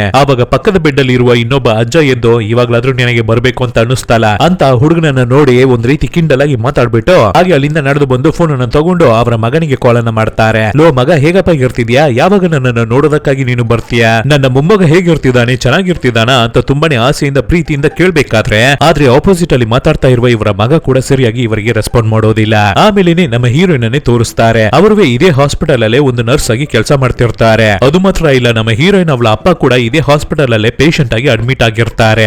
ಏನಿದು ನಮ್ಮ ಅಪ್ಪನನ್ನ ಬೆಡ್ ಅಲ್ಲಿ ಕಾಣ್ತಿಲ್ವಲ್ಲ ಅಂತ ನಮ್ಮ ಹೀರೋಯಿನ್ ಹುಡುಕ್ತಿರ್ಬೇಕಾದ್ರೆ ಹೀರೋಯಿನ್ ಅವರ ತಂದೆ ಮಿಕ್ಕಿರುವ ಪೇಷಂಟ್ಸ್ ಗಳ ಜೊತೆ ಸೇರಿ ಇಸ್ಪೇಟನ್ನ ಆಟ ಆಡ್ತಿರ್ತಾರೆ. ಅಲ್ಲಿಗೆ ಬಂದಿದ್ದ ನಮ್ಮ ಹೀರೋಯಿನ್ ಅನ್ನು ನೋಡಿದ ತಕ್ಷಣವೇ ಎಲ್ಲವನ್ನು ಎತ್ತಿಟ್ಬಿಡ್ತಾರೆ. ಅದೇ ಸಮಯದಲ್ಲಿ ಈ ಕಡೆ ನೋಡಿದ್ರೆ ನಮ್ಮ ಹೀರೋ ಒಂದು ಕ್ಯಾಮೆರಾ ಅಂಗಡಿಯಲ್ಲಿ ಇರ್ತಾನೆ. ಏನಕ್ಕಾಗಿ ಅಂತ ನೋಡಿದ್ರೆ ಅಜ್ಜ ದೆವ್ವ ಇರ್ತಾರೆ ಅಲ್ಲ, ಅವರು ನನಗೆ ಒಂದು ಕ್ಯಾಮೆರಾ ಬೇಕು ಅಂತ ತುಂಬಾನೇ ಆಸೆಯಿಂದ ಕೇಳ್ಕೊಂಡಿರ್ತಾರೆ. ಅದೇನೇ ಅವರ ಆಸೆ ಅಂತ ಹೇಳ್ಕೊಂಡಿರ್ತಾನೆ. ಆದ್ರಿಂದ ನಮ್ಮ ಹೀರೋನುವೆ ಅಂಗಡಿಗೆ ಬಂದು ಎಲ್ಲ ಕ್ಯಾಮ್ರಾವನ್ನು ತೆಗೆದು ಅವರಿಗೆ ತೋರಿಸ್ತಿರ್ತಾನೆ. ಆದ್ರೆ ಆ ಅಜ್ಜ ಈ ಕ್ಯಾಮ್ರಾ ಇಲ್ಲ, ಆ ಕ್ಯಾಮ್ರಾ ಇಲ್ಲ ಅಂತ ಹೇಳಿ ಮೇಂಟೈನ್ ಮಾಡ್ತಾನೆ ಇರ್ತಾರೆ. ಟಯರ್ಡ್ ಆಗಿದ್ದ ನಮ್ಮ ಹೀರೋ ತಕ್ಷಣವೇ ಆ ಅಜ್ಜನ ಹತ್ರ, ಯೋ ಏನಯ್ಯ ನೀನು ಈ ಏರಿಯಾದಲ್ಲಿ ಇರ್ತಾ ಇರುವ ಕ್ಯಾಮ್ರಾ ಅಂಗಡಿಗಳಲ್ಲಿ ಇರ್ತಾ ಇರುವ ಎಲ್ಲಾ ಕ್ಯಾಮ್ರಾವನ್ನು ತೆಗೆದು ನಿನಗೆ ತೋರ್ಸಾಯ್ತು, ಇನ್ನವೇ ನೀನು ಹುಡುಕ್ತಾ ಇರುವ ಕ್ಯಾಮ್ರಾ ಸಿಗ್ಲಿಲ್ವಾ ಅಂತ ಕೇಳಿದ್ರೆ ಅದು ಅಂಗಡಿಗಳಲ್ಲಿ ಸಿಗೋದಿಲ್ಲಪ್ಪ, ಆ ಕ್ಯಾಮ್ರಾ ಒಬ್ಬನ ಹತ್ರ ಇರ್ತಿದೆ, ಅವನು ಯಾರು ಅಂತಾನು ನನಗೆ ಚೆನ್ನಾಗಿ ಗೊತ್ತು ಅಂತ ಹೇಳ್ಬೇಕಾದ್ರೆ ನಮ್ಮ ಹೀರೋಗೆ ಸಿಕ್ಕಾಪಟ್ಟೆ ಟೆನ್ಷನ್ ಆಗ್ಬಿಡುತ್ತೆ. ಯೋ ಇಷ್ಟೊತ್ತು ನಾವು ಹುಡುಕ್ತಿದ್ವಲ್ಲ, ಇದನ್ನ ಫಸ್ಟೇ ನೀನು ಹೇಳಿರೋದು ತಾನೆ, ಒಂದು ಮಾತು ಹೇಳ್ಬಿಟ್ಟಿದ್ರು ಆಗ್ತಿತ್ತಲ್ಲ ಅಂತ ಬೈಬೇಕಾದ್ರೆ ನೀನು ನನ್ನ ಹತ್ರ ಕೇಳಲೇ ಇಲ್ವಲ್ಲ, ನೀನು ನನ್ನ ಹತ್ರ ಕೇಳಿದ್ರೆ ತಾನೇ ನಾನು ಹೇಳೋದಕ್ಕೆ ಆಗುತ್ತೆ ಅಂತ ಹೇಳಿ ಅಜ್ಜ ಮೇಂಟೈನ್ ಮಾಡ್ತಾನೆ. ಅಷ್ಟೇ ನೆಕ್ಸ್ಟ್ ಸೀನೆ ಕಟ್ ಮಾಡಿದ್ರೆ ನಮ್ಮ ಹೀರೋ ಆ ಕ್ಯಾಮ್ರಾವನ್ನ ಇಟ್ಟಿರುವ ಆ ಪರ್ಸನ್ ಅನ್ನ ಡೈರೆಕ್ಟ್ ಆಗಿ ಹೋಗಿ ಮೀಟ್ ಮಾಡ್ತಾನೆ. ಸೊ ಅವನ ಹತ್ರ ಎಲ್ಲಿ ನನ್ನ ಕ್ಯಾಮರಾ, ನಿನ್ನ ಸೆಕೆಂಡ್ ಡ್ರಾಯರ್ ಒಳಗಡೆನೆ ಇರ್ತಿದೆ ತಾನೆ, ಸುಮ್ನೆ ಮರ್ಯಾದಿಂದ ಅದನ್ನ ತೆಕ್ಕೊಡು ಅಂತ ಅಜ್ಜ ದೆವ್ವ ನಮ್ಮ ಹೀರೋವನ ಮೈ ಒಳಗಡೆ ಸೇರ್ಕೋಬಿಟ್ಟು ಹೀರೋ ಮುಖಾಂತರ ಹೇಳ್ತಿರ್ತಾರೆ. ಆದ್ರೆ ಆ ವ್ಯಕ್ತಿ ನಮ್ಮ ಹೀರೋವನ್ನ ಕೇರೆ ಮಾಡೋದಿಲ್ಲ. ಯಾರ ಇವನು ಲೂಸು, ಏನೇನೋ ಬಂದು ಮಾತಾಡ್ತಿದ್ದಾನೆ ನಮ್ಮ ಹತ್ರ ಅಂತ ಅನ್ಕೊಂಡು ಅಲ್ಲಿಂದ ನಮ್ಮ ಹೀರೋವನ್ನ ಕೇರೆ ಮಾಡದೆ ಹೋಗ್ಬಿಡ್ತಾನೆ. ಇದ್ರುವೆ ನಮ್ಮ ಹೀರೋ ಅವ್ರಗಳನ್ನ ಬಿಡೋ ರೀತಿ ಕಾಣ್ತಿಲ್ವಲ್ಲ, ಅವನಿಗೆ ಎಲ್ಲಿಗೆಲ್ಲ ಹೋಗ್ತಿದ್ದಾನೋ ಅವನ ಹಿಂದೆನೆ ಹೋಗೋದು, ಅವನು ಸ್ನಾನ ಮಾಡೋ ಜಾಗಕ್ಕೆ ಹೋಗೋದು ಅಂತ ಎಲ್ಲಾ ಜಾಗಕ್ಕೂ ಹಿಂದೆನೆ ಹೋಗ್ಬಿಟ್ಟು ಕ್ಯಾಮ್ರಾವನ್ನ ಕೊಡು ಅಂತ ಡಿಸ್ಟರ್ಬ್ ಮಾಡ್ತಾನೆ ಇರ್ತಾನೆ. ಆದ್ರೆ ಈ ಪರ್ಸನ್ವೇ ಯಾವಾಗಿನ ರೀತಿನೂ ನಮ್ಮ ಹೀರೋವನ್ನ ಕೇರೆ ಮಾಡೋದಿಲ್ಲ, ಅವರ ಪಾಡಿಗೆ ಅವರ ಕೆಲಸವನ್ನ ಮಾಡ್ತಿರ್ತಾರೆ. ಹಾಗೆ ಕತ್ತಲೆ ಆಗುತ್ತೆ. ಆಕ್ಚುಲಿ ಆ ವ್ಯಕ್ತಿ ಯಾರು ಅಂದ್ರೆ ಅವರೊಬ್ಬರು ಪೊಲೀಸ್ ಆಫೀಸರ್. ಇವಾಗ ಕೂಡ ಒಬ್ಬ ಕಳ್ಳನನ್ನ ಹಿಡಿಯೋದಕ್ಕಾಗಿ ಹೌಸಿ ನಿಂತು ವೇಟ್ ಮಾಡ್ತಿರ್ತಾರೆ. ಆದ್ರೆ ಆ ಜಾಗಕ್ಕೆ ಕೂಡ ನಮ್ಮ ಹೀರೋ ಬಂದು ನನಗೆ ನನ್ನ ಕ್ಯಾಮರಾ ಬೇಕು, ನನ್ನ ಕ್ಯಾಮರಾವನ್ನು ಕೊಡು ಅನ್ನೋ ತರ ಕೇಳ್ತಿರ್ಬೇಕಾದ್ರೆ ಅದಕ್ಕೆ ಆ ಪೊಲೀಸ್ ಆಫೀಸರು, ಇಲ್ಲಿ ನೋಡುತ್ತಮ್ಮ ಫಸ್ಟ್ ಇಲ್ಲಿಂದ ಹೋಗ್ಬಿಡು, ಇನ್ನು ಸ್ವಲ್ಪ ಹೊತ್ತಲ್ಲಿ ಈ ಜಾಗಕ್ಕೆ ಒಬ್ಬ ಕಳ್ಳ ಬರ್ತಿದ್ದಾನೆ, ಅವನನ್ನ ನಾನು ಹಿಡಿಲೇಬೇಕು, ಇಲ್ಲಾಂದ್ರೆ ಅವನು ತಪ್ಪಿಸ್ಕೊಂಡು ಹೋಗ್ಬಿಡ್ತಾನೆ ಅಂತ ಅವರು ನಮ್ಮ ಹೀರೋಗೆ ಎಕ್ಸ್ಪ್ಲೈನ್ ಮಾಡ್ತಿರ್ಬೇಕಾದ್ರೇನೆ ಅಲ್ಲಿ ನಡೆದು ಬರ್ತಿದ್ದ ಕಳ್ಳ ಪೊಲೀಸ್ ಅಲ್ಲಿ ನಿಂತಿರೋದನ್ನ ನೋಡ್ಬಿಟ್ಟು ಅಲ್ಲಿಂದ ಎಸ್ಕೇಪ್ ಆಗಿ ಓಡಿ ಹೋಗ್ಬಿಡ್ತಾನೆ. ಅಷ್ಟೇ ಪೊಲೀಸ್ ಆಫೀಸರ್ಗೆ ಸಿಕ್ಕಾಪಟ್ಟೆ ಟೆನ್ಷನ್ ಆಗ್ಬಿಡುತ್ತೆ. ಆದ್ರಿಂದ ನಮ್ಮ ಹೀರೋವನ್ನ ನೋಡಿ ನಿನ್ನಿಂದಾನೇ ಕಣೋ ಆ ಕಳ್ಳ ಎಸ್ಕೇಪ್ ಆಗ್ಬಿಟ್ಟ, ಬಾ ನಿನಗೆ ಐತೆ ಅಂತ ಹೇಳಿ ನಮ್ಮ ಹೀರೋವನ್ನ ಹಿಡಿದು ಸ್ಟೇಷನ್ ಅಲ್ಲಿ ಸೆಲ್ ಅಲ್ಲಿ ಹಾಕ್ಬಿಡ್ತಾರೆ. ಅಲ್ಲೂ ಕೂಡ ಆ ಅಜ್ಜನ ಆತ್ಮ ಸುಮ್ನೆ ಇರದೆ ಆ ಲೇಡೀಸ್ ಕಾನ್ಸ್ಟೇಬಲ್ ಮೇಲೆ ಪೇಪರ್ಸ್ ಅನ್ನ ತಳ್ಳಿ ಹಾಕಿ ಗಾಳಿ ಬೀಸಿ ತೀಟ್ಲೆ ಮಾಡ್ತಿರುತ್ತೆ. ಆದ್ರೆ ಅದನ್ನ ನೋಡೋ ಪೊಲೀಸಸ್ ಕಣ್ಣಿಗೆ ಏನಂತ ಕಾಣುತ್ತೆ, ನಮ್ಮ ಹೀರೋನೇ ಅದನ್ನ ಮಾಡ್ತಿರೋ ರೀತಿ ಕಾಣ್ತಿರುತ್ತೆ. ಆವಾಗಂತ ನೋಡಿ ಕರೆಕ್ಟ್ ಆಗಿ ಆ ಜಾಗಕ್ಕೆ ಆ ಪೊಲೀಸ್ ಆಫೀಸರ್ ಬರ್ತಾರೆ. ಅವರ ಜೊತೆಗೇನೆ ಅವರ ಹೆಂಡತಿ ಕೂಡ ಬಂದು ಪಕ್ಕದಲ್ಲಿ ನಿಲ್ತಾರೆ. ಅದನ್ನ ನೋಡಿದ ತಕ್ಷಣ ಆ ಅಜ್ಜ ದೆವ್ವ, ಏನು ನಿನಗೆ ಮದುವೆ ಆಗ್ಬಿಟ್ಟಿದ್ಯಾ, ನೀನು ಆ ಕ್ಯಾಮ್ರಾವನ್ನ ಇಟ್ಟು ಏನೆಲ್ಲ ಮಾಡ್ದೆ ಅಂತ ನಾನು ಹೇಳ ಅಂತ ಕೇಳ್ಬೇಕಾದ್ರೆ ಅಷ್ಟೇ ಆ ಪೊಲೀಸ್ ಆಫೀಸರ್ ತುಂಬಾನೇ ಗಾಬರಿ ಆಗ್ಬಿಟ್ಟು ಅವರು ತಿಂತಿರುವ ಊಟವನ್ನೇ ತಗೊಂಡ್ ತಗೊಂಡ್ ಬಂದು ನಮ್ಮ ಹೀರೋನ ಬಾಯಿಗೆ ಇಟ್ಬಿಟ್ಟು ನಾನು ಆ ಕ್ಯಾಮ್ರಾವನ್ನು ಕೊಟ್ಬಿಡ್ತೀನಿ ಅನ್ನೋ ತರ ಹೇಳಿ ಅವನನ್ನ ಸಮಾಧಾನ ಮಾಡ್ತಾರೆ. ಹಾಗೆ ಕಟ್ ಮಾಡಿದ್ರೆ ಆ ಹಾಸ್ಪಿಟಲ್ ಅಲ್ಲಿ ಇರ್ತಾ ಇರುವ ಅಜ್ಜನನ್ನೇ ತೋರಿಸ್ತಾರೆ. ಅದೇ ಫೋನ್ ಅಲ್ಲಿ ಮಾತಾಡಿದ್ರು ಕೂಡ ಅವರ ಮಗ ಸರಿಯಾಗಿ ರೆಸ್ಪಾಂಡ್ ಮಾಡ್ಲಿಲ್ವಲ್ಲ. ಸೊ ಆ ಅಜ್ಜನ ಹತ್ರ ಬಂದು ಇವಾಗ ನಮ್ಮ ಹೀರೋ ಮತ್ತೆ ಆ ಅಜ್ಜ ದೆವ್ವ ಕ್ಯಾಮ್ರಾವನ್ನು ಕೊಡ್ತಾರೆ. ಏನಕ್ಕಾಗಿ ಆ ಅಜ್ಜನ ಹತ್ರ ಇವ್ರುಗಳು ಕ್ಯಾಮ್ರಾವನ್ನು ಕೊಡ್ತಿದ್ದಾರೆ ಅಂತ ಇನ್ನ ನಮಗೆ ಗೊತ್ತಾಗ್ತಿಲ್ಲ. ಸೊ ಈ ಅಜ್ಜನನ್ನ ಹಾಸ್ಪಿಟಲ್ ಅಜ್ಜ ಅಂತಾನೆ ಕರೆಯೋಣ. ಆಮೇಲೆ ಏನಾಗುತ್ತೆ ಅಂದ್ರೆ ನಮ್ಮ ಹೀರೋನ ಮೈ ಒಳಗಡೆ ಇರ್ತಾ ಇರುವ ದೆವ್ವ ಅಜ್ಜನುವೆ ಮತ್ತೆ ಹಾಸ್ಪಿಟಲ್ ಅಜ್ಜ ಇಬ್ಬರುವೆ ಸೇರಿ ಕೂತು ಎಣ್ಣೆ ಹೊಡಿತಾರೆ. ಆ ಸಮಯದಲ್ಲಿ ಆ ಜಾಗಕ್ಕೆ ನಮ್ಮ ಹೀರೋಯಿನ್ ಬಂದು ಇಲ್ಲಿ ನೋಡಿ ಹಾಸ್ಪಿಟಲ್ ಎಲ್ಲ ಕೂತು ನೀವು ಎಣ್ಣೆ ಹೊಡಿಬಾರ್ದು ಅಂತ ಹೇಳಿ ಜೋರಾಗಿ ವಾರ್ನಿಂಗ್ ಮಾಡ್ತಾರೆ. ಆವಾಗ ನಮ್ಮ ಹೀರೋಗೆ ಹೀರೋಯಿನ್ ಅನ್ನು ನೋಡಿದ ತಕ್ಷಣವೇ ಆಕಾಶದಲ್ಲಿ ಹಾರೋ ರೀತಿ ಫೀಲ್ ಆಗುತ್ತೆ. ಹೀರೋಯಿನ್ ಮೇಲೆ ಲವ್ ಅಲ್ಲಿ ಬಿದ್ಬಿಟ್ಟಿದ್ದಾನೆ ಅನ್ಸುತ್ತೆ. ಅದು ಮಾತ್ರ ಇಲ್ಲ, ಅಜ್ಜ ದೆವ್ವ ಸುಮ್ನೆ ಇರ್ತಾನ. ಯಾವ್ದಾದ್ರು ಹುಡುಗಿಯನ್ನ ನೋಡಿದ್ರೇನೆ ಅವರು ಸ್ವಲ್ಪ ಕೋಟ್ಲೆ ಮಾಡ್ತಾರೆ. ಇವಾಗ ನಮ್ಮ ಹೀರೋಯಿನ್ ಅನ್ನು ನೋಡ್ಬೇಕಾದ್ರೆ ಸುಮ್ನೆ ಇರ್ತಾರ. ಸೊ ಡೈರೆಕ್ಟ್ ಆಗಿ ಅವಳ ಹತ್ರ ನಮ್ಮ ಹೀರೋ ರೂಪದಲ್ಲಿ ಹೋಗಿ ನಿನ್ನ ಕಣ್ಣು ನೋಡೋದಕ್ಕೆ ತುಂಬಾನೇ ಸೌಂದರ್ಯವಾಗಿರ್ತಿದೆ, ಅದನ್ನು ನೋಡ್ಬೇಕಾದ್ರೆ ನನ್ನ ಹಾರ್ಟ್ ಬೀಟ್ ಬೇಗ ಬೇಗ ಬಡ್ಕೋತಿದೆ ಅಂತ ಪಿಕಪ್ ಲೈನ್ಸ್ ಅನ್ನ ಹೇಳ್ತಿರ್ತಾರೆ. ಆದ್ರೆ ನಮ್ಮ ಹೀರೋಯಿನ್ ಅವರನ್ನ ಕೇರೇ ಮಾಡೋದಿಲ್ಲ. ನಂತರ ಲಿಫ್ಟ್ ಅಲ್ಲಿ ಹೋಗ್ತಿರ್ಬೇಕಾದ್ರೆ ನಮ್ಮ ಹೀರೋ ಅಜ್ಜ ದೇವನ ಹತ್ರ ನಾನು ಆ ರೀತಿಯೆಲ್ಲ ಹುಡುಗಿರ ಹತ್ರ ಮಾತಾಡೋದೇ ಇಲ್ಲ ಕಣೋ, ಜೊಲ್ ಬಿಡೋದೇ ಇಲ್ಲ, ನೀನು ಯಾಕಯ್ಯ ಈ ರೀತಿಯೆಲ್ಲ ಮಾಡ್ತಿದ್ಯಾ, ನನ್ನ ಮರ್ಯಾದಿನೇ ಆಳೋಗ್ತಿರೋದು ಅಂತ ಅದು ಇದು ಅಂತ ಬೈಬೇಕಾದ್ರೆ ಅದಕ್ಕೆ ಆ ಅಜ್ಜ ನಿನಗೆ ಆ ಹುಡುಗಿಯನ್ನ ಇಷ್ಟವಾಗ್ತಿದ್ಯಾ ಅಂತ ನನಗೆ ಚೆನ್ನಾಗಿನೇ ಗೊತ್ತು, ಅದಕ್ಕಾಗಿನೇ ನಾನು ಈ ರೀತಿ ಮಾಡಿದ್ದು ಅಂತ ಹೇಳಿ ಹೀರೋವನ್ನ ಸಮಾಧಾನ ಮಾಡ್ತಾರೆ. ಅದೇ ಸಮಯದಲ್ಲಿ ಈ ಕಡೆ ಹಾಸ್ಪಿಟಲ್ ಅಜ್ಜನಿಗೆ ಕ್ಯಾಮ್ರಾವನ್ನು ಕೊಟ್ಟು ಹೋದ್ರಲ್ವಾ. ಸೊ ಆ ಅಜ್ಜನು ಆ ಕ್ಯಾಮ್ರಾವನ್ನು ನೋಡಿ ತುಂಬಾನೇ ಖುಷಿ ಆಗ್ತಿರ್ತಾರೆ. ಆದ್ರೆ ಏನಕ್ಕಾಗಿ ಅಷ್ಟೊಂದು ಖುಷಿ ಆಗ್ತಿದ್ದಾರೆ ಅಂತ ಗೊತ್ತಾಗ್ತಿಲ್ಲ. ನೆಕ್ಸ್ಟ್ ದಿನ ಬೆಳಗ್ಗೆ ನಮ್ಮ ಹೀರೋ ನಿದ್ದೆಯಿಂದ ಕಂಡ್ಬಿಟ್ಟು ಎಚ್ಚರಾಗಿ ಮುಂದೆ ನೋಡಿದ್ರೆ ಮುಂದೆನೆ ಆ ಹುಡುಗಿ ದೆವ್ವ ಮಲಗಿರುತ್ತೆ ಅವನ ಪಕ್ಕದಲ್ಲೇ. ಇವನು ಗಾಬರಿಯಿಂದ ಭಯವಾಗಿ ಎದ್ದೇಳ್ಬೇಕಾದ್ರೆ ಪಕ್ಕದಲ್ಲಿ ಆ ಡುಮ್ಮ ಅಂಕಲ್ ಕೂತು ಸಿಗರೇಟ್ ಅನ್ನ ಸ್ಮೋಕ್ ಮಾಡ್ತಿರ್ತಾರೆ. ನೀನು ಸಿಗರೇಟ್ ಅನ್ನ ಸ್ಮೋಕ್ ಮಾಡೋದು ಮಾಡ್ತೀಯಾ, ಕಿಟಕಿ ಡೋರ್ ಅನ್ನು ಓಪನ್ ಮಾಡಿ ಇಟ್ಕೊಂಡು ಸ್ಮೋಕ್ ಮಾಡಯ್ಯ ಅಂತ ಬೈದ್ಬಿಟ್ಟು ನಂತರ ಡೈರೆಕ್ಟ್ ಆಗಿ ಆ ಪುಟ್ಟ ಹುಡುಗನ ಹತ್ರ ಬಂದು ತಮ್ಮ ನಿನಗೆ ಏನಪ್ಪ ಆಸೆ ಇರ್ತಿದೆ ಅದನ್ನ ಹೇಳು, ನಾನು ಪೂರ್ವಹಿಸಿ ಕೊಡ್ತೀನಿ ಅಂತ ಕೇಳ್ಬೇಕಾದ್ರೆ ಆ ಪುಟ್ಟ ಹುಡುಗನು ನಮ್ಮ ಹೀರೋ ಹತ್ರ ನನಗೆ ಈ ರೋಬೋ ಮೂವಿಗಳನ್ನೆಲ್ಲ ನೋಡ್ಬೇಕು, ಅದು ನನಗೆ ತುಂಬಾನೇ ಇಷ್ಟವಾಗುತ್ತೆ ಅಂತ ಹೇಳ್ಬೇಕಾದ್ರೆ ನಮ್ಮ ಹೀರೋ ಸರಿ ಆಯ್ತು ಬಾ, ನಿನ್ನ ಆಸೆನ ನಾನು ಪೂರ್ವಹಿಸಿ ಕೊಡ್ತೀನಿ. ಆ ಪುಟ್ಟ ದೆವ್ವವನ್ನ ಕರ್ಕೊಂಡು ಡೈರೆಕ್ಟ್ ಆಗಿ ಥಿಯೇಟರ್ಗೆ ಬರ್ತಾನೆ. ಅದೇ ಸಮಯದಲ್ಲಿ ನಮ್ಮ ಹೀರೋಯಿನ್ ಕೂಡ ಒಬ್ಬ ಪುಟ್ಟ ಹುಡುಗನನ್ನ ಕರ್ಕೊಂಡು ಥಿಯೇಟರ್ಗೆ ಬಂದಿರ್ತಾಳೆ. ಆಮೇಲೆ ಹೇಗೋ ಟಿಕೆಟ್ ಅನ್ನೆಲ್ಲ ತಗೊಂಡು ಮೂವಿಯನ್ನೆಲ್ಲ ನೋಡಿ ಕಂಪ್ಲೀಟ್ ಮಾಡ್ಬಿಟ್ಟು ಎಂಜಾಯ್ ಮಾಡ್ಬಿಟ್ಟು ಆಚೆ ಬರ್ತಾರೆ. ಹೊರಗಡೆ ನೋಡಿದ್ರೆ ಒಂದು ಅಂಗಡಿಯಲ್ಲಿ ಕ್ಯಾಂಡಿ ಮಿಠಾಯಿಗಳನ್ನ ಮಾರ್ತಿರ್ತಾರೆ. ಸೊ ಅದನ್ನು ನೋಡಿದ ನಮ್ಮ ಪುಟ್ಟ ದೆವ್ವ ಆ ಮಿಠಾಯಿ ನನಗೆ ಬೇಕು, ಆ ಕ್ಯಾಂಡಿ ನನಗೆ ಬೇಕು ಅಂತ ತುಂಬಾನೇ ಹಠ ಮಾಡಿ ಕೇಳ್ತಾನೆ. ಸೊ ನಮ್ಮ ಹೀರೋನ ಕ್ಯಾಂಡಿಯನ್ನು ತಗೊಳ್ಳೋಣ ಅಂತ ಟ್ರೈ ಮಾಡ್ತಾನೆ. ಆಕ್ಚುಲಿ ಆ ಅಂಗಡಿಯಲ್ಲಿ ಆಟಾಡಿ ಗೆದ್ರೇನೆ ಸಾಕು, ಕ್ಯಾಂಡಿ ಚಾಕ್ಲೇಟ್ಸ್ ಅನ್ನ ನಾವು ಫ್ರೀ ಆಗಿನೇ ತಗೋಬಹುದು. ನಮ್ಮ ಹೀರೋನು ಅದೇ ರೀತಿನೇ ಸೂಪರ್ ಆಗಿ ಗೇಮ್ ಅನ್ನ ಆಟ ಆಡಿ ಆ ಕ್ಯಾಂಡಿಯನ್ನ ಗೆದ್ಕೊಡ್ತಾನೆ. ಇವನು ಗೆದ್ದಿರುವ ಕ್ಯಾಂಡಿಯನ್ನು ನೋಡ್ಬೇಕಾದ್ರೆ ಅದು ತುಂಬಾನೇ ದೊಡ್ಡದಾಗಿರ್ತಿದೆ, ಒಬ್ಬರು ಮಾತ್ರ ಅದನ್ನ ತಿನ್ನೋದಕ್ಕೆ ಆಗೋದೇ ಇಲ್ಲ. ಆದ್ರಿಂದ ಹೀರೋಯಿನ್ ಹತ್ರ ನಿಮಗೆ ಬೇಕಾ, ನೀವೇ ತಿಂತೀರಾ, ನಿಮಗೆ ಬೇಕು ಅಂದ್ರೆ ತಗೊಳ್ಳಿ, ನಾವು ಶೇರ್ ಮಾಡ್ಕೊಳ್ಳೋಣ ಅಂತೆಲ್ಲ ಹೇಳ್ತಿರ್ಬೇಕಾದ್ರೆ ಆ ಪುಟ್ಟ ದೆವ್ವ ಇರ್ತಿದೆಯಲ್ಲ ಅದು ನಮ್ಮ ಹೀರೋವನ್ನ ನೋಡಿ ಇದು ಫುಲ್ ಆಗಿ ನನಗೇನೆ ಬೇಕು, ಇದನ್ನ ನಾನು ಯಾರಿಗೂ ಕೊಡೋದಿಲ್ಲ ಅಂತ ಹೇಳ್ಬೇಕಾದ್ರೆ ನಮ್ಮ ಹೀರೋನಿಗೆ ಆ ಪುಟ್ಟ ದೆವ್ವ ಜೊತೆ ಆರ್ಗ್ಯುಮೆಂಟ್ ಮಾಡ್ತಿರ್ತಾನೆ. ಆದ್ರೆ ಇದನ್ನ ನೋಡುವ ನಮ್ಮ ಹೀರೋಯಿನ್ಗೆ ಹೇಗೆ ಕಾಣುತ್ತೆ, ನಮ್ಮ ಹೀರೋ ಒಬ್ನೇ ಲೋನ್ಲಿಯಾಗಿ ಮಾತಾಡ್ತಿದ್ದಾನೆ, ಅವನಿಗೆ ಏನೋ ಲೂಸ್ ಅಂತ ಅನ್ಕೋತಾಳೆ ತಾನೆ. ಆದ್ರಿಂದ ಇವನು ಏನು ಒಬ್ಬನೇ ಮಾತಾಡ್ತಿದ್ದಾನಲ್ಲ ಅಂತ ಫೀಲ್ ಆಗಿದೆ ನಮ್ಮ ಹೀರೋಯಿನ್. ಹೀರೋ ಹತ್ರ ಬಂದು ಇಲ್ಲಿ ನೋಡಿ ನಿಮ್ಮ ಕ್ಯಾಂಡಿ ಎಲ್ಲ ನನಗೆ ಏನು ಬೇಡ ಅಂತ ಹೇಳ್ಬಿಟ್ಟು ಅಲ್ಲಿಂದ ಹೊರಟು ಬರ್ತಾಳೆ. ನಮ್ಮ ಹೀರೋನು ನನಗೆ ಅವಮಾನ ಮಾಡ್ಬಿಟ್ಟಿಯಲ್ಲೋ ಪುಟ್ಟ ದೆವ್ವವೇ ಅಂತ ಮಾತಾಡ್ಕೊಂಡು ಆ ಪುಟ್ಟ ದೆವ್ವವನ್ನ ಕರ್ಕೊಂಡು ಮನೆಗೆ ಬಂದ್ಬಿಡ್ತಾನೆ. ಸೊ ಇವಾಗ ನಮ್ಮ ಹೀರೋ ಎರಡು ದೆವ್ವಗಳ ಆಸೆಯನ್ನ ಪೂರ್ವಹಿಸಿ ಕೊಟ್ಟಾಯ್ತು. ಒಂದು ಆ ಅಜ್ಜ ದೆವ್ವನ ಆಸೆನ ಮತ್ತೆ ಈ ಪುಟ್ಟ ಹುಡುಗ ದೆವ್ವದ ಆಸೆನ, ಇಬ್ಬರ ಆಸೆಯನ್ನು ಪೂರ್ವಹಿಸಿ ಕೊಟ್ಟಾಯ್ತು. ನಂತರ ಆ ಡುಮ್ಮ ಅಂಕಲ್ ದೆವ್ವವನ್ನ ನೋಡಿ ನಿಮ್ಮ ಆಸೆ ಏನು ಅದನ್ನು ಹೇಳಿ ನಾನು ಪೂರ್ವಹಿಸಿ ಕೊಡ್ತೀನಿ ಅಂತ ನಮ್ಮ ಹೀರೋ ಕೇಳ್ಬೇಕಾದ್ರೆ ಈ ತರ ಒಂದು ಕಾರನ್ನ ಕದಿಬೇಕು, ಆ ಕಾರು ನನಗೆ ತುಂಬಾನೇ ಇಷ್ಟ, ಅದು ನನಗೆ ಬೇಕು ಅಂತ ಕೇಳ್ಬೇಕಾದ್ರೆ ನಮ್ಮ ಹೀರೋನು ಸರಿ ಅಂತ ಹೇಳಿ ಆ ಅಂಕಲ್ ದೆವ್ವವನ್ನ ಕರ್ಕೊಂಡು ಆ ಕಾರನ್ನ ಕದಿಯೋದಕ್ಕಾಗಿ ಹೋಗ್ತಾನೆ. ಆವಾಗಂತ ನೋಡಿ ಆ ಕಾರ್ ಒಳಗಡೆ ಒಬ್ಬ ಆಲ್ರೆಡಿ ಕೂತಿರ್ತಾನೆ. ಏನ್ರೋ ನೀವೇನೇ ನನ್ನ ಹೆಂಡತಿ ಜೊತೆ ಸೇರಿ ಸುತ್ತಾಡ್ತಿರೋದಾ ಅಂತ ಹೇಳಿ ಕಾರಲ್ಲಿ ನಮ್ಮ ಹೀರೋನ ಚೇಸ್ ಮಾಡೋದಕ್ಕೆ ಶುರು ಮಾಡ್ತಾನೆ. ನಮ್ಮ ಹೀರೋನು ಓಡ್ತಾನೆ ಆ ಡುಮ್ಮಂಕಲ್ ಇರ್ತಿದಾರಲ್ಲ ಅದೇ ಆ ದೆವ್ವ ಅವರು ಜೊತೆಗೆ ಸೇರಿ ನಮ್ಮ ಹುಡುಗನ ಜೊತೆನೆ ಓಡಿ ಬರ್ತಿರ್ತಾರೆ. ಡುಮ್ಮಂಕಳು ನೀನು ದೆವ್ವ ತಾನೇ, ಏನನ್ನಾದ್ರೂ ಮಾಡಿ ಕಾಪಾಡಯ್ಯ, ನೀನು ಯಾಕೆ ಓಡಿ ಬರ್ತಿದ್ಯಾ ಅಂತ ಕೇಳಿದ್ರೆ ಅಯ್ಯೋ ಅದೆಲ್ಲ ಆಗೋದಿಲ್ಲ, ನಾನು ನಿನ್ನ ಜೊತೆನೆ ಓಡಿ ಬರ್ತೀನಿ ಅಂತ ಹೇಳಿ ಅವನುವೇ ನಮ್ಮ ಹೀರೋ ಜೊತೆನೆ ಓಡಿ ಬರ್ತಿರ್ತಾನೆ. ಸರಿ ಇದ್ರ ಮೇಲೆ ಆಗೋದಿಲ್ಲ, ನಾವು ಏನನ್ನಾದ್ರೂ ಮಾಡಿ ಮೇಂಟೈನ್ ಮಾಡ್ಬೇಕು ಅಂತ ಅನ್ಕೊಂಡ ನಮ್ಮ ಹೀರೋ ಡೈರೆಕ್ಟ್ ಆಗಿ ಆ ಕಾರನ್ನ ಡ್ರೈವ್ ಮಾಡಿ ಬರ್ತಿದ್ದ ವ್ಯಕ್ತಿಯ ಹತ್ರ ಹೋಗಿ ಇಲ್ಲಿ ನೋಡಯ್ಯ ನನಗೆ ದೆವ್ವಗಳನ್ನ ನೋಡುವ ಶಕ್ತಿ ಇರ್ತಿದೆ ಅಂತ ಅದು ಇದು ಅಂತ ಹೇಳಿ ನಮ್ಮ ಹೀರೋ ತುಂಬಾನೇ ಮ್ಯಾಜಿಕ್ಸ್ ಅನ್ನಲ್ಲ ಆ ದೆವ್ವವನ್ನ ಯೂಸ್ ಮಾಡಿ ತೋರಿಸ್ತಾನೆ. ಆದ್ರೆ ಆ ಕಾರ್ ಅವನು ಕೇಳೋ ರೀತಿನೇ ಕಾಣ್ತಿಲ್ಲ. ಸರಿಯಾ ನಿನ್ನ ಪ್ರಾಬ್ಲಮ್ ಏನು, ನಿನ್ನ ಹೆಂಡತಿ ಜೊತೆ ನಿನ್ನನ್ನ ಸೇರ್ಸಿರ್ಬೇಕು ಅಷ್ಟೇ ತಾನೆ, ಆಯ್ತು ಬಿಡು ನಾನು ನಿನ್ನ ಹೆಂಡತಿ ಜೊತೆ ನಿನ್ನನ್ನ ಜಾಯಿನ್ ಮಾಡಿ ಕೊಡ್ತೇನೆ ಅಂತ ಹೇಳಿ ನಮ್ಮ ಹೀರೋ ಆ ಕಾರ್ ಅವನನ್ನ ಮೇಂಟೈನ್ ಮಾಡ್ಬಿಟ್ಟು ಸಮಾಧಾನ ಕೊಟ್ಬಿಟ್ಟು ನೆಕ್ಸ್ಟ್ ದಿನ ಆ ಕಾರ್ ಅವನ ಹೆಂಡತಿಯನ್ನ ಫಾಲೋ ಮಾಡಿ ಹೋಗ್ತಾನೆ. ಇವಾಗ ನೋಡಿದ್ರೆ ಆ ಹೆಂಡತಿ ನಮ್ಮ ಹೀರೋಯಿನ್ ನೋಡೋದಕ್ಕೆ ಹೋಗ್ತಾರೆ. ಅವರು ನಮ್ಮ ಹೀರೋಯಿನ್ ಹತ್ರ ನನಗೆ ಸರ್ಜರಿ ಎಲ್ಲ ಏನು ಬೇಡ, ನನ್ನ ಮಗುವಿಗೆ ಏನಾದ್ರೂ ಆಗ್ಬಿಟ್ರೆ ಆಮೇಲೆ ಕಷ್ಟ ಅಂತ ಅದು ಇದು ಅಂತ ಏನೇನು ಹೇಳ್ತಿರ್ತಾರೆ. ಆವಾಗ ದೂರದಲ್ಲಿ ನಿಂತು ನಮ್ಮ ಹೀರೋ ನೋಡ್ತಿರೋದನ್ನ ನಮ್ಮ ಹೀರೋಯಿನ್ ನೋಡ್ಬಿಡ್ತಾರೆ. ಸೊ ಆ ಕಾರ್ ಅವನ ಹೆಂಡತಿ ಅಲ್ಲಿಂದ ಹೋದ ಮೇಲೆ ನಮ್ಮ ಹೀರೋನ ಹೀರೋಯಿನ್ ಕರೆದು ಈ ರೀತಿ ಆ ಲೇಡಿ ಅವರಿಗೆ ಲಂಗ್ ಕ್ಯಾನ್ಸರ್ ಇರ್ತಿದೆ, ಯಾವಾಗ್ಲೂ ಅವರ ಹಸ್ಬೆಂಡ್ ಅವರ ಪಕ್ಕದಲ್ಲಿ ನಿಂತು ಸ್ಮೋಕ್ ಅನ್ನ ಮಾಡಿದ್ರಿಂದಾನೇ ಈ ಲೇಡಿಗೆ ಈ ರೀತಿ ಎಫೆಕ್ಟ್ ಆಗ್ಬಿಟ್ಟಿದೆ ಅಂತೆಲ್ಲ ಹೇಳ್ಬೇಕಾದ್ರೆ ನಮ್ಮ ಹೀರೋ ಟೆನ್ಷನ್ ಆಗಿ ಡೈರೆಕ್ಟ್ ಆಗಿ ಆ ಕಾರ್ ಅವನ ಹತ್ರ ಬಂದು ಕಾರಲ್ಲಿ ಕೂತು, ನೀನು ಯಾವಾಗ ನೋಡಿದ್ರು ಸ್ಮೋಕಿಂಗ್ ಅನ್ನ ಮಾಡ್ತಾನೆ ಇದೆಯಲ್ಲ, ಆದ್ರಿಂದಾನೇ ನಿನ್ನ ಹೆಂಡತಿ ನಿನ್ನ ಹತ್ರ ಬರ್ತಾ ಇಲ್ಲ, ಅವರಿಗೆ ಲಂಗ್ ಕ್ಯಾನ್ಸರ್ ಇರ್ತಿದೆ ಅಂತ ತುಂಬಾ ವಿಷಯಗಳ ಬಗ್ಗೆ ಎಮೋಷನಲ್ ಆಗಿ ಹೇಳ್ಬೇಕಾದ್ರೆ ಆ ಕಾರ್ ಅವನಿಗೆ ತುಂಬಾನೇ ಎಮೋಷನಲ್ ಆಗ್ಬಿಡ್ತಾನೆ, ಅಳ್ತಿರ್ತಾನೆ. ಅವನು ಮಾಡಿದ ತಪ್ಪನ್ನ ರಿಯಲೈಸ್ ಮಾಡ್ಬಿಟ್ಟು ಇನ್ ಮುಂದೆ ನಾನು ಸಿಗರೇಟ್ ಅನ್ನೇ ಸ್ಮೋಕ್ ಮಾಡೋದೇ ಇಲ್ಲ ಅಂತ ಅವನ ಹೆಂಡತಿಗೆ ಪ್ರಾಮಿಸ್ ಅನ್ನ ಮಾಡ್ಕೊಟ್ಟು ಅವಳ ಹತ್ರ ಹೋಗಿ ಜಾಯ್ನ್ ಆಗ್ತಾನೆ. ನಂತರ ಆ ಕಾರನ್ನು ಡುಮ್ ಅಂಕಲ್ಗೆ ಕೊಟ್ಬಿಡ್ತಾನೆ ನಮ್ಮ ಹೀರೋ. ಸೊ ಅವರ ಆಸೆಯನ್ನು ನಮ್ಮ ಹೀರೋ ಪೂರ್ವಹಿಸಿ ಕೊಟ್ಬಿಟ್ಟ. ಆಮೇಲೆ ಆ 4 ದೆವ್ವಗಳನ್ನು ಕರ್ಕೊಂಡು ಬೀಚ್ಗೆ ಹೋಗ್ತಾನೆ. ನಂತರ ಅವುಗಳನ್ನ ಕರ್ಕೊಂಡು ಶಾಪಿಂಗು ಹೋಗ್ತಾನೆ. ಆ ಶಾಪಿಂಗ್ ಅಲ್ಲಿ ನಮ್ಮ ಹೀರೋಯಿನ್ ಗೆ ಇಷ್ಟವಾಗಿದ್ದ ತುಂಬಾನೇ ಕಾಮಿಕ್ಸ್ ಸಿಡೀಸ್ ಅನ್ನೆಲ್ಲ ತಗೋತಾನೆ, ಕ್ಯಾಸೆಟ್ಸ್ ಅನ್ನ ತಗೋತಾನೆ. ಯಾಕೆಂದ್ರೆ ನಮ್ಮ ಹೀರೋಯಿನ್ ಅನ್ನ ಇಂಪ್ರೆಸ್ ಮಾಡ್ತಾನಂತೆ. ಆದ್ದರಿಂದಾನೇ ಆ ಕಾಮಿಕ್ಸ್ ಕ್ಯಾಸೆಟ್ ಗಳನ್ನ ಬಾಕ್ಸ್ ಆಗಿ ತಗೋತಾನೆ. ಅದರ ನಂತರ ಕಾರಲ್ಲಿ ಆ ಡುಮ್ ಅಂಕಲ್ ಜೊತೆ ಸ್ಮೋಕ್ ಮಾಡ್ಕೊಂಡೆ ಹೋಗ್ತಿರ್ತಾನೆ. ಆವಾಗ ಆ ಡುಮ್ ಅಂಕಲ್ ದೆವ್ವದ ಹತ್ರ ನಮ್ಮ ಹೀರೋ, ನೀವು ಏನು ಯಾವಾಗ ನೋಡಿದ್ರು ಸಿಗರೇಟ್ ಅನ್ನ ಸ್ಮೋಕ್ ಮಾಡ್ತಾನೆ ಇದೀರಲ್ಲ, ಯಾಕೆ ನೀವು ಲಂಗ್ ಕ್ಯಾನ್ಸರ್ ಅಲ್ಲಿ ಸತ್ತೋಗ್ಬಿಟ್ರ ಅಂತ ಕೇಳ್ಬೇಕಾದ್ರೆ, ಇಲ್ಲಪ್ಪ ತಮ್ಮ, ನಾನೊಂದು ಕಾರ್ ಆಕ್ಸಿಡೆಂಟ್ ಅಲ್ಲಿ ಸತ್ತೋಗಿದ್ದು ಅಂತ ಹೇಳಿ ಸ್ಮೋಕ್ ಮಾಡ್ಕೊಂಡೆ ಮಾತಾಡಿ ಬರ್ತಿರ್ಬೇಕಾದ್ರೆ ಪೊಲೀಸ್ ಆಫೀಸರ್ ಒಬ್ಬರು ನಮ್ಮ ಹೀರೋವನ್ನ ನೋಡ್ಬಿಡ್ತಾರೆ. ಅಷ್ಟೇ, ಕಾರನ್ನ ಡ್ರೈವ್ ಮಾಡ್ತಿರ್ಬೇಕಾದ್ರೆ ನೀನು ಸಿಗರೇಟ್ ಅನ್ನ ಸ್ಮೋಕ್ ಮಾಡ್ತೀಯಾ ಅಂತ ಹೇಳಿ ಅವನನ್ನ ಹಿಡಿದು ಅವನಿಗೆ ಫೈನ್ ಅನ್ನು ಹಾಕ್ಬಿಡ್ತಾರೆ.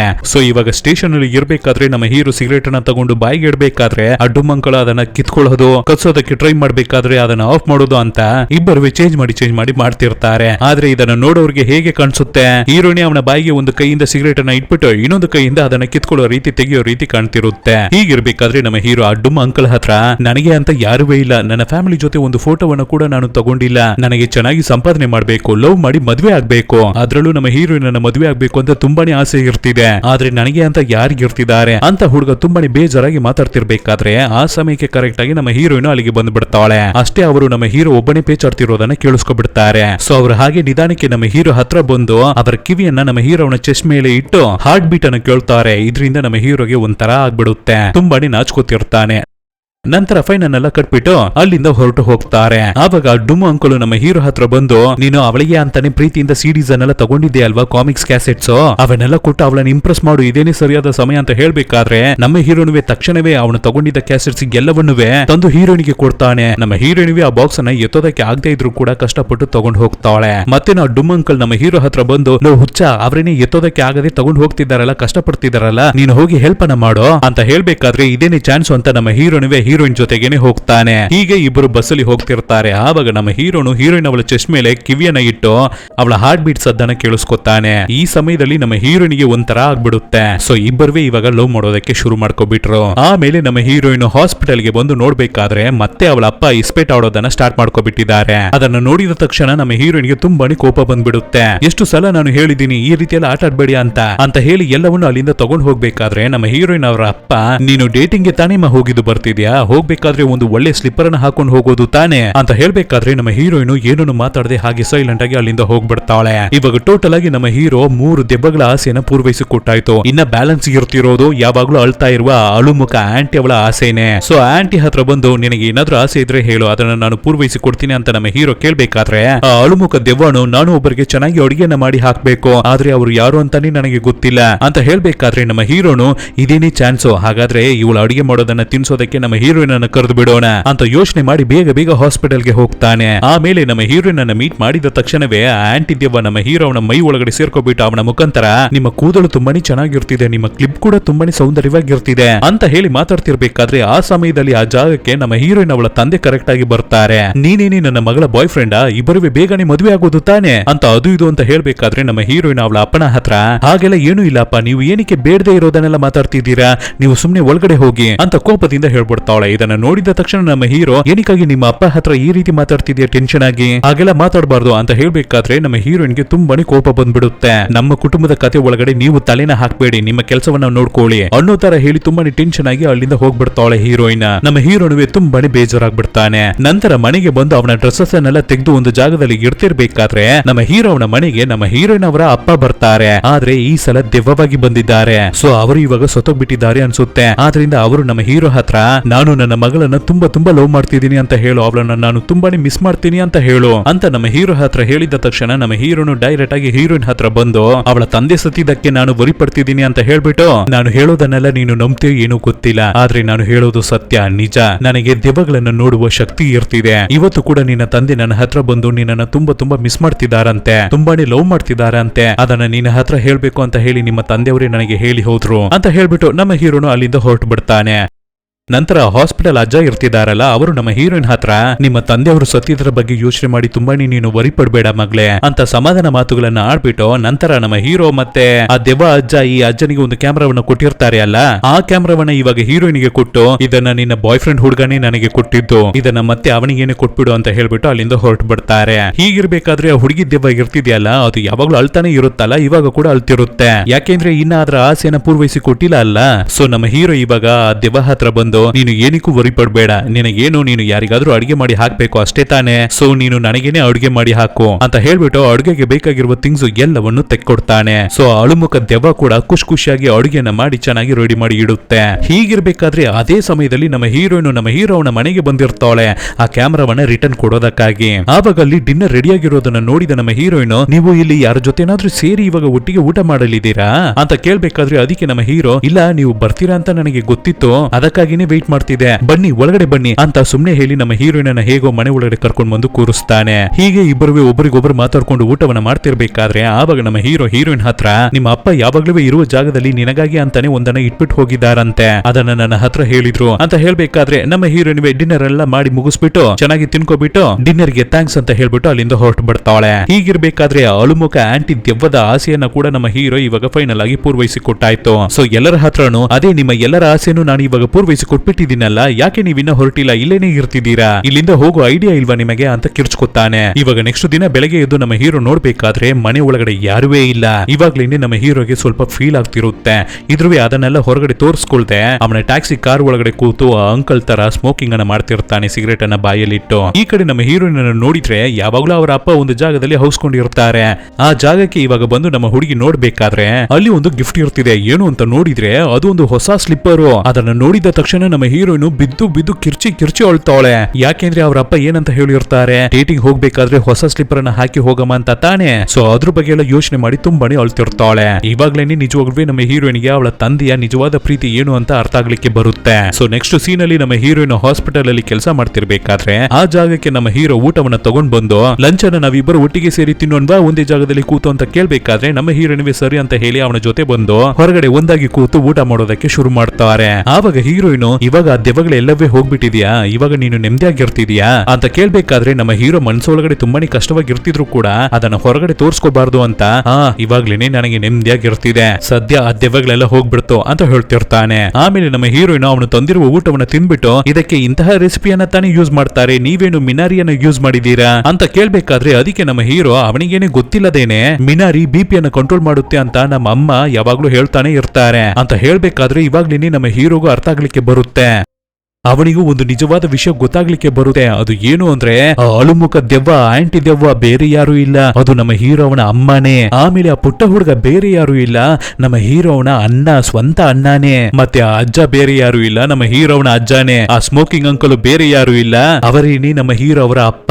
ಸೊ ಬೇಗ ಬೇಜಾರಾಗಿ ನಮ್ಮ ಹೀರೋ ಮನೆಗೆ ಓಡಿ ಬಂದು, ಅಯ್ಯೋ ಅಪ್ಪ ಅಮ್ಮ ಅಂತ ಬಡ್ಕೋತಾನೆ. ಎಲ್ಲಿರ್ತಿದ್ದೀರಾ, ನಿಮ್ಮನ್ನ ನಾನು ಇವಾಗ ನೋಡ್ಬೇಕು, ಪ್ಲೀಸ್ ಬನ್ನಿ, ನನ್ನ ಕಣ್ಣಿಗೆ ಕಾಣಿಸ್ಕೊಳ್ಳಿ ಅಂತ ಬಿದ್ದು ಅಳ್ತಿರ್ತಾನೆ. ಆದ್ರೆ ಯಾರು ಅವನ ಕಣ್ಣಿಗೆ ಕಾಣಿಸೋದಿಲ್ಲ. ಹಾಗೆ ಹುಡುಗ ತುಂಬಾನೇ ಹತ್ಕೊಂಡು ಅಪ್ಸೆಟ್ ಆಗಿ ತಲೆ ತಗ್ಗಿ ನಿಂತಿರ್ಬೇಕಾದ್ರೆ ಹಾಗೆ ನಿಧಾನಕ್ಕೆ ಒಬ್ಬೊಬ್ಬರಾಗಿ ಕಾಣಿಸ್ಕೊಳ್ಳೋದಕ್ಕೆ ಶುರು ಮಾಡ್ತಾರೆ. ಅದ್ರಲ್ಲೂ ಆ ಡುಮ್ಮ ಅಂಕಲ್ ಇರ್ತಿದಾರಲ್ಲ, ಅವರು ನಮ್ಮ ಹೀರೋ ಹತ್ರ ಬಂದು, ಪರವಾಗಿಲ್ವಲ್ಲ ನನ್ನ ಮಗ ಚೆನ್ನಾಗಿ ಬೆಳ್ಕೊಬಿಟ್ಟಿದ್ದಾನೆ ಅಂತ ಹೇಳ್ತಿರ್ತಾರೆ. ನಂತರ ಅಮ್ಮ ದೆವ್ವ ಕೂಡ ನಮ್ಮ ಹೀರೋವನ್ನ ಬಂದು ತಪ್ಕೊಬಿಟ್ಟು ಅಳ್ತಾರೆ ನೋಡಿ. ಆವಾಗ ನಮ್ಮ ಹೀರೋ ತುಂಬಾನೇ ಎಮೋಷನಲ್ ಆಗಿ ಅಳ್ತಾನೆ ನೋಡಿ, ನಮ್ಮ ಕಣ್ಣಲ್ಲಿ ನೀರ್ ಕಚ್ಕೊಬಿಡುತ್ತೆ. ಈ ಸೀನ್ ಅನ್ನೆಲ್ಲ ನೋಡೋದಕ್ಕೆ ತುಂಬಾನೇ ಎಮೋಷನಲ್ ಆಗಿರುತ್ತೆ, ಒಂಥರ ಫೀಲ್ ಆಗುತ್ತೆ. ಆಕ್ಚುಲಿ ಇವಾಗ್ಲೇನೆ ಏನು ಅನ್ನೋದನ್ನ ಫ್ಲಾಶ್ ಬ್ಯಾಕ್ ಅಲ್ಲಿ ತೋರಿಸ್ತಾರೆ. ಅಂದ್ರೆ ನಮ್ಮ ಹೀರೋವನ ಅಪ್ಪ ಹೊಸದಾಗಿ ಒಂದು ಕಾರನ್ನ ತಗೊಂಡಿರ್ತಾರೆ. ಆದ್ರಿಂದ ಎಲ್ಲರೂ ಆ ಕಾರಲ್ಲೇ ಫ್ಯಾಮಿಲಿ ಟೂರ್ ಹೋಗೋಣ ಅಂತ ಡಿಸೈಡ್ ಮಾಡ್ತಾರೆ. ಆ ರೀತಿ ಹೊರಡ್ಬೇಕಾದ್ರೆ ಅಜ್ಜ ಅವ್ರು ಇರ್ತಿದ್ದಾರೆ ಅಲ್ವಾ, ಪಕ್ಕದ ಮನೆ ಅಜ್ಜನ ಹತ್ರ ಹೋಗಿ, ಲೋ ನಿನ್ನ ಕ್ಯಾಮ್ರಾವನ್ನ ಕೊಡು, ನಾನು ಟೂರ್ ಹೋಗಿದ್ದು ಬಂದು ರಿಟರ್ನ್ ಕೊಡ್ತೀನಿ ಅಂತ ಹೇಳಿ ಬೇಗ ಕ್ಯಾಮ್ರಾವನ್ನ ಕಿತ್ಕೊಂಡು ಅಲ್ಲಿಂದ ಓಡಿ ಬರ್ತಾರೆ. ಆ ರೀತಿ ಬರ್ಬೇಕಾದ್ರೆ, ನೀನು ಸಾಯೋ ಅಷ್ಟರಲ್ಲಿ ಈ ಕ್ಯಾಮ್ರಾವನ್ನ ಮತ್ತೆ ನಿನಗೆ ರಿಟರ್ನ್ ಮಾಡ್ಬಿಡ್ತೀನಿ ಅಂತ ಹೇಳ್ಬಿಟ್ಟೆ ಓಡಿ ಬಂದಿರ್ತಾರೆ. ಸೊ ಆ ಪಕ್ಕದ ಮನೆ ಅಜ್ಜ ಯಾರು ಅಂದ್ರೆ ಬೇರೆ ಯಾರು ಇಲ್ಲ, ಅದು ಆ ಹಾಸ್ಪಿಟಲ್ ಅಜ್ಜಾನೆ. ನಂತರ ಎಲ್ಲರೂ ತುಂಬಾನೇ ಖುಷಿಯಾಗಿ ಹ್ಯಾಪಿಯಾಗಿ ಕಾರಲ್ಲಿ ಟೂರ್ ಊರಿಗೆ ಹೋಗ್ತಿರ್ಬೇಕಾದ್ರೆ ಸಡನ್ ಆಗಿ ಅನ್ಎಕ್ಸ್ಪೆಕ್ಟೆಡ್ ಆಗಿ ದೊಡ್ಡ ಆಕ್ಸಿಡೆಂಟ್ ಆಗ್ಬಿಡುತ್ತೆ. ಅದ್ರಲ್ಲಿ ಆ ಫ್ಯಾಮಿಲಿಯಲ್ಲಿ ಇದ್ದವರು ಎಲ್ಲರೂ ಸತ್ತೋಗ್ಬಿಡ್ತಾರೆ. ನಮ್ಮ ಹೀರೋ ಮಾತ್ರ ತಲೆಗೆ ಏಟಾಗಿ ಜೀವ ತಪ್ಪಿಸ್ಕೊತಾನೆ. ಈ ರೀತಿ ಇವ್ರ ಕಾರ್ ಆಕ್ಸಿಡೆಂಟ್ ಆಗ್ಬಿಡ್ತಾ ಅಲ್ವಾ, ಆವಾಗ ಆ ಕ್ಯಾಮ್ರಾ ಮಾತ್ರ ಸಪರೇಟ್ ಆಗಿ ಹೊರಗಡೆ ಬಿದ್ದಿರುತ್ತೆ. ಸೊ ಆಕ್ಸಿಡೆಂಟ್ ಬಗ್ಗೆ ವಿಚಾರಣೆ ಮಾಡೋದಕ್ಕೆ ಬಂದಿದ್ದ ಒಬ್ಬರು ಪೊಲೀಸ್ ಆಫೀಸರ್ ಆ ಕ್ಯಾಮ್ರಾವನ್ನ ತಗೊಂಡು ಇಟ್ಕೊಬಿಟ್ಟಿರ್ತಾರೆ. ಅದೇನೆ ಸ್ಟಾರ್ಟಿಂಗ್ ಅಲ್ಲಿ ಒಬ್ರು ಪೊಲೀಸ್ ಆಫೀಸರ್ ಬಂದಿರ್ತಾರಲ್ಲ ಅವರು. ಸೊ ಆ ಕ್ಯಾಮ್ರಾವನ್ನ ಹೇಗಾದ್ರೂ ರಿಟರ್ನ್ ಮಾಡ್ಬೇಕು ಅಂತಾನೆ ಆ ಪೊಲೀಸ್ ಆಫೀಸರ್ ಹತ್ರ ಇಂದ ಅಜ್ಜ ಅವರು ಕಿತ್ಕೊಂಡು ರಿಟರ್ನ್ ಮಾಡಿರ್ತಾರೆ. ಇವಾಗ ಹಾಗೆ ಪ್ರೆಸೆಂಟ್ ನಮ್ಮ ಹೀರೋಗೆ ಅವನ ಫ್ಯಾಮಿಲಿಯನ್ನ ನೋಡಿದ್ರಲ್ಲಿ ತುಂಬಾನೇ ಖುಷಿ. ಸೊ ಆ ಖುಷಿಯಲ್ಲಿ ಒಂದು ಫ್ಯಾಮಿಲಿ ಫೋಟೋವನ್ನ ತಗೊಳ್ಳೋಣ ಅಂತ ಅದೇ ಕ್ಯಾಮ್ರಾದಲ್ಲಿ ಫೋಟೋವನ್ನ ತಗೋತಾರೆ. ಆದ್ರೆ ಆ ಫೋಟೋದಲ್ಲಿ ನೋಡ್ಬೇಕಾದ್ರೆ ನಮ್ಮ ಹೀರೋ ಮಾತ್ರವೇ ಇರ್ತಿದ್ದಾನೆ, ಕಾಣಿಸ್ಕೊತಿದ್ದಾನೆ. ಆದ್ರೆ ಮಿಕ್ಕಿರೋರು ಯಾರು ಆ ಕ್ಯಾಮ್ರಾದಲ್ಲಿ ಕಾಣಿಸ್ಕೊತಿಲ್ಲ. ಹಾಗೆ ದಿನಗಳು ಕಳೆಯುತ್ತೆ. ನಮ್ಮ ಹೀರೋ ಮತ್ತೆ ಹೀರೋಯಿನ್ಗೆ ಮದುವೆನೂ ಆಗುತ್ತೆ. ಇಬ್ಬರಿಗೂ ಸೌಂದರ್ಯವಾದ ಒಂದು ಮಗು ಹುಟ್ಟುತ್ತೆ. ಸೊ ಹೀಗೇನೆ ನಮ್ಮ ಹೀರೋ ಜೊತೆ ಯಾವಾಗ್ಲೂ ಅವನ ಫ್ಯಾಮಿಲಿ ಇರ್ತಾ ಇರೋ ರೀತಿ ತೋರಿಸಿ ಈ ಮೂವಿಯನ್ನ ಹ್ಯಾಪಿ ಎಂಡಿಂಗ್ ಜೊತೆ ಮುಗಿಸ್ತಾರೆ. ಸ್ಟಾರ್ಟಿಂಗ್ ಅಲ್ಲಿ ನಮ್ಮ ಹೀರೋ ಅವನಿಗೆ ಯಾರೂ ಇಲ್ಲ, ಫ್ಯಾಮಿಲಿನೇ ಇಲ್ಲ ಅಂತ ಬೇಜಾರಾಗಿನೇ ಅವನು ತನ್ನನ್ನ ತಾನೇ ಕುಂತ್ಕೊಳ್ಳೋದಕ್ಕೆ ಟ್ರೈ ಮಾಡ್ತಿದ್ದ.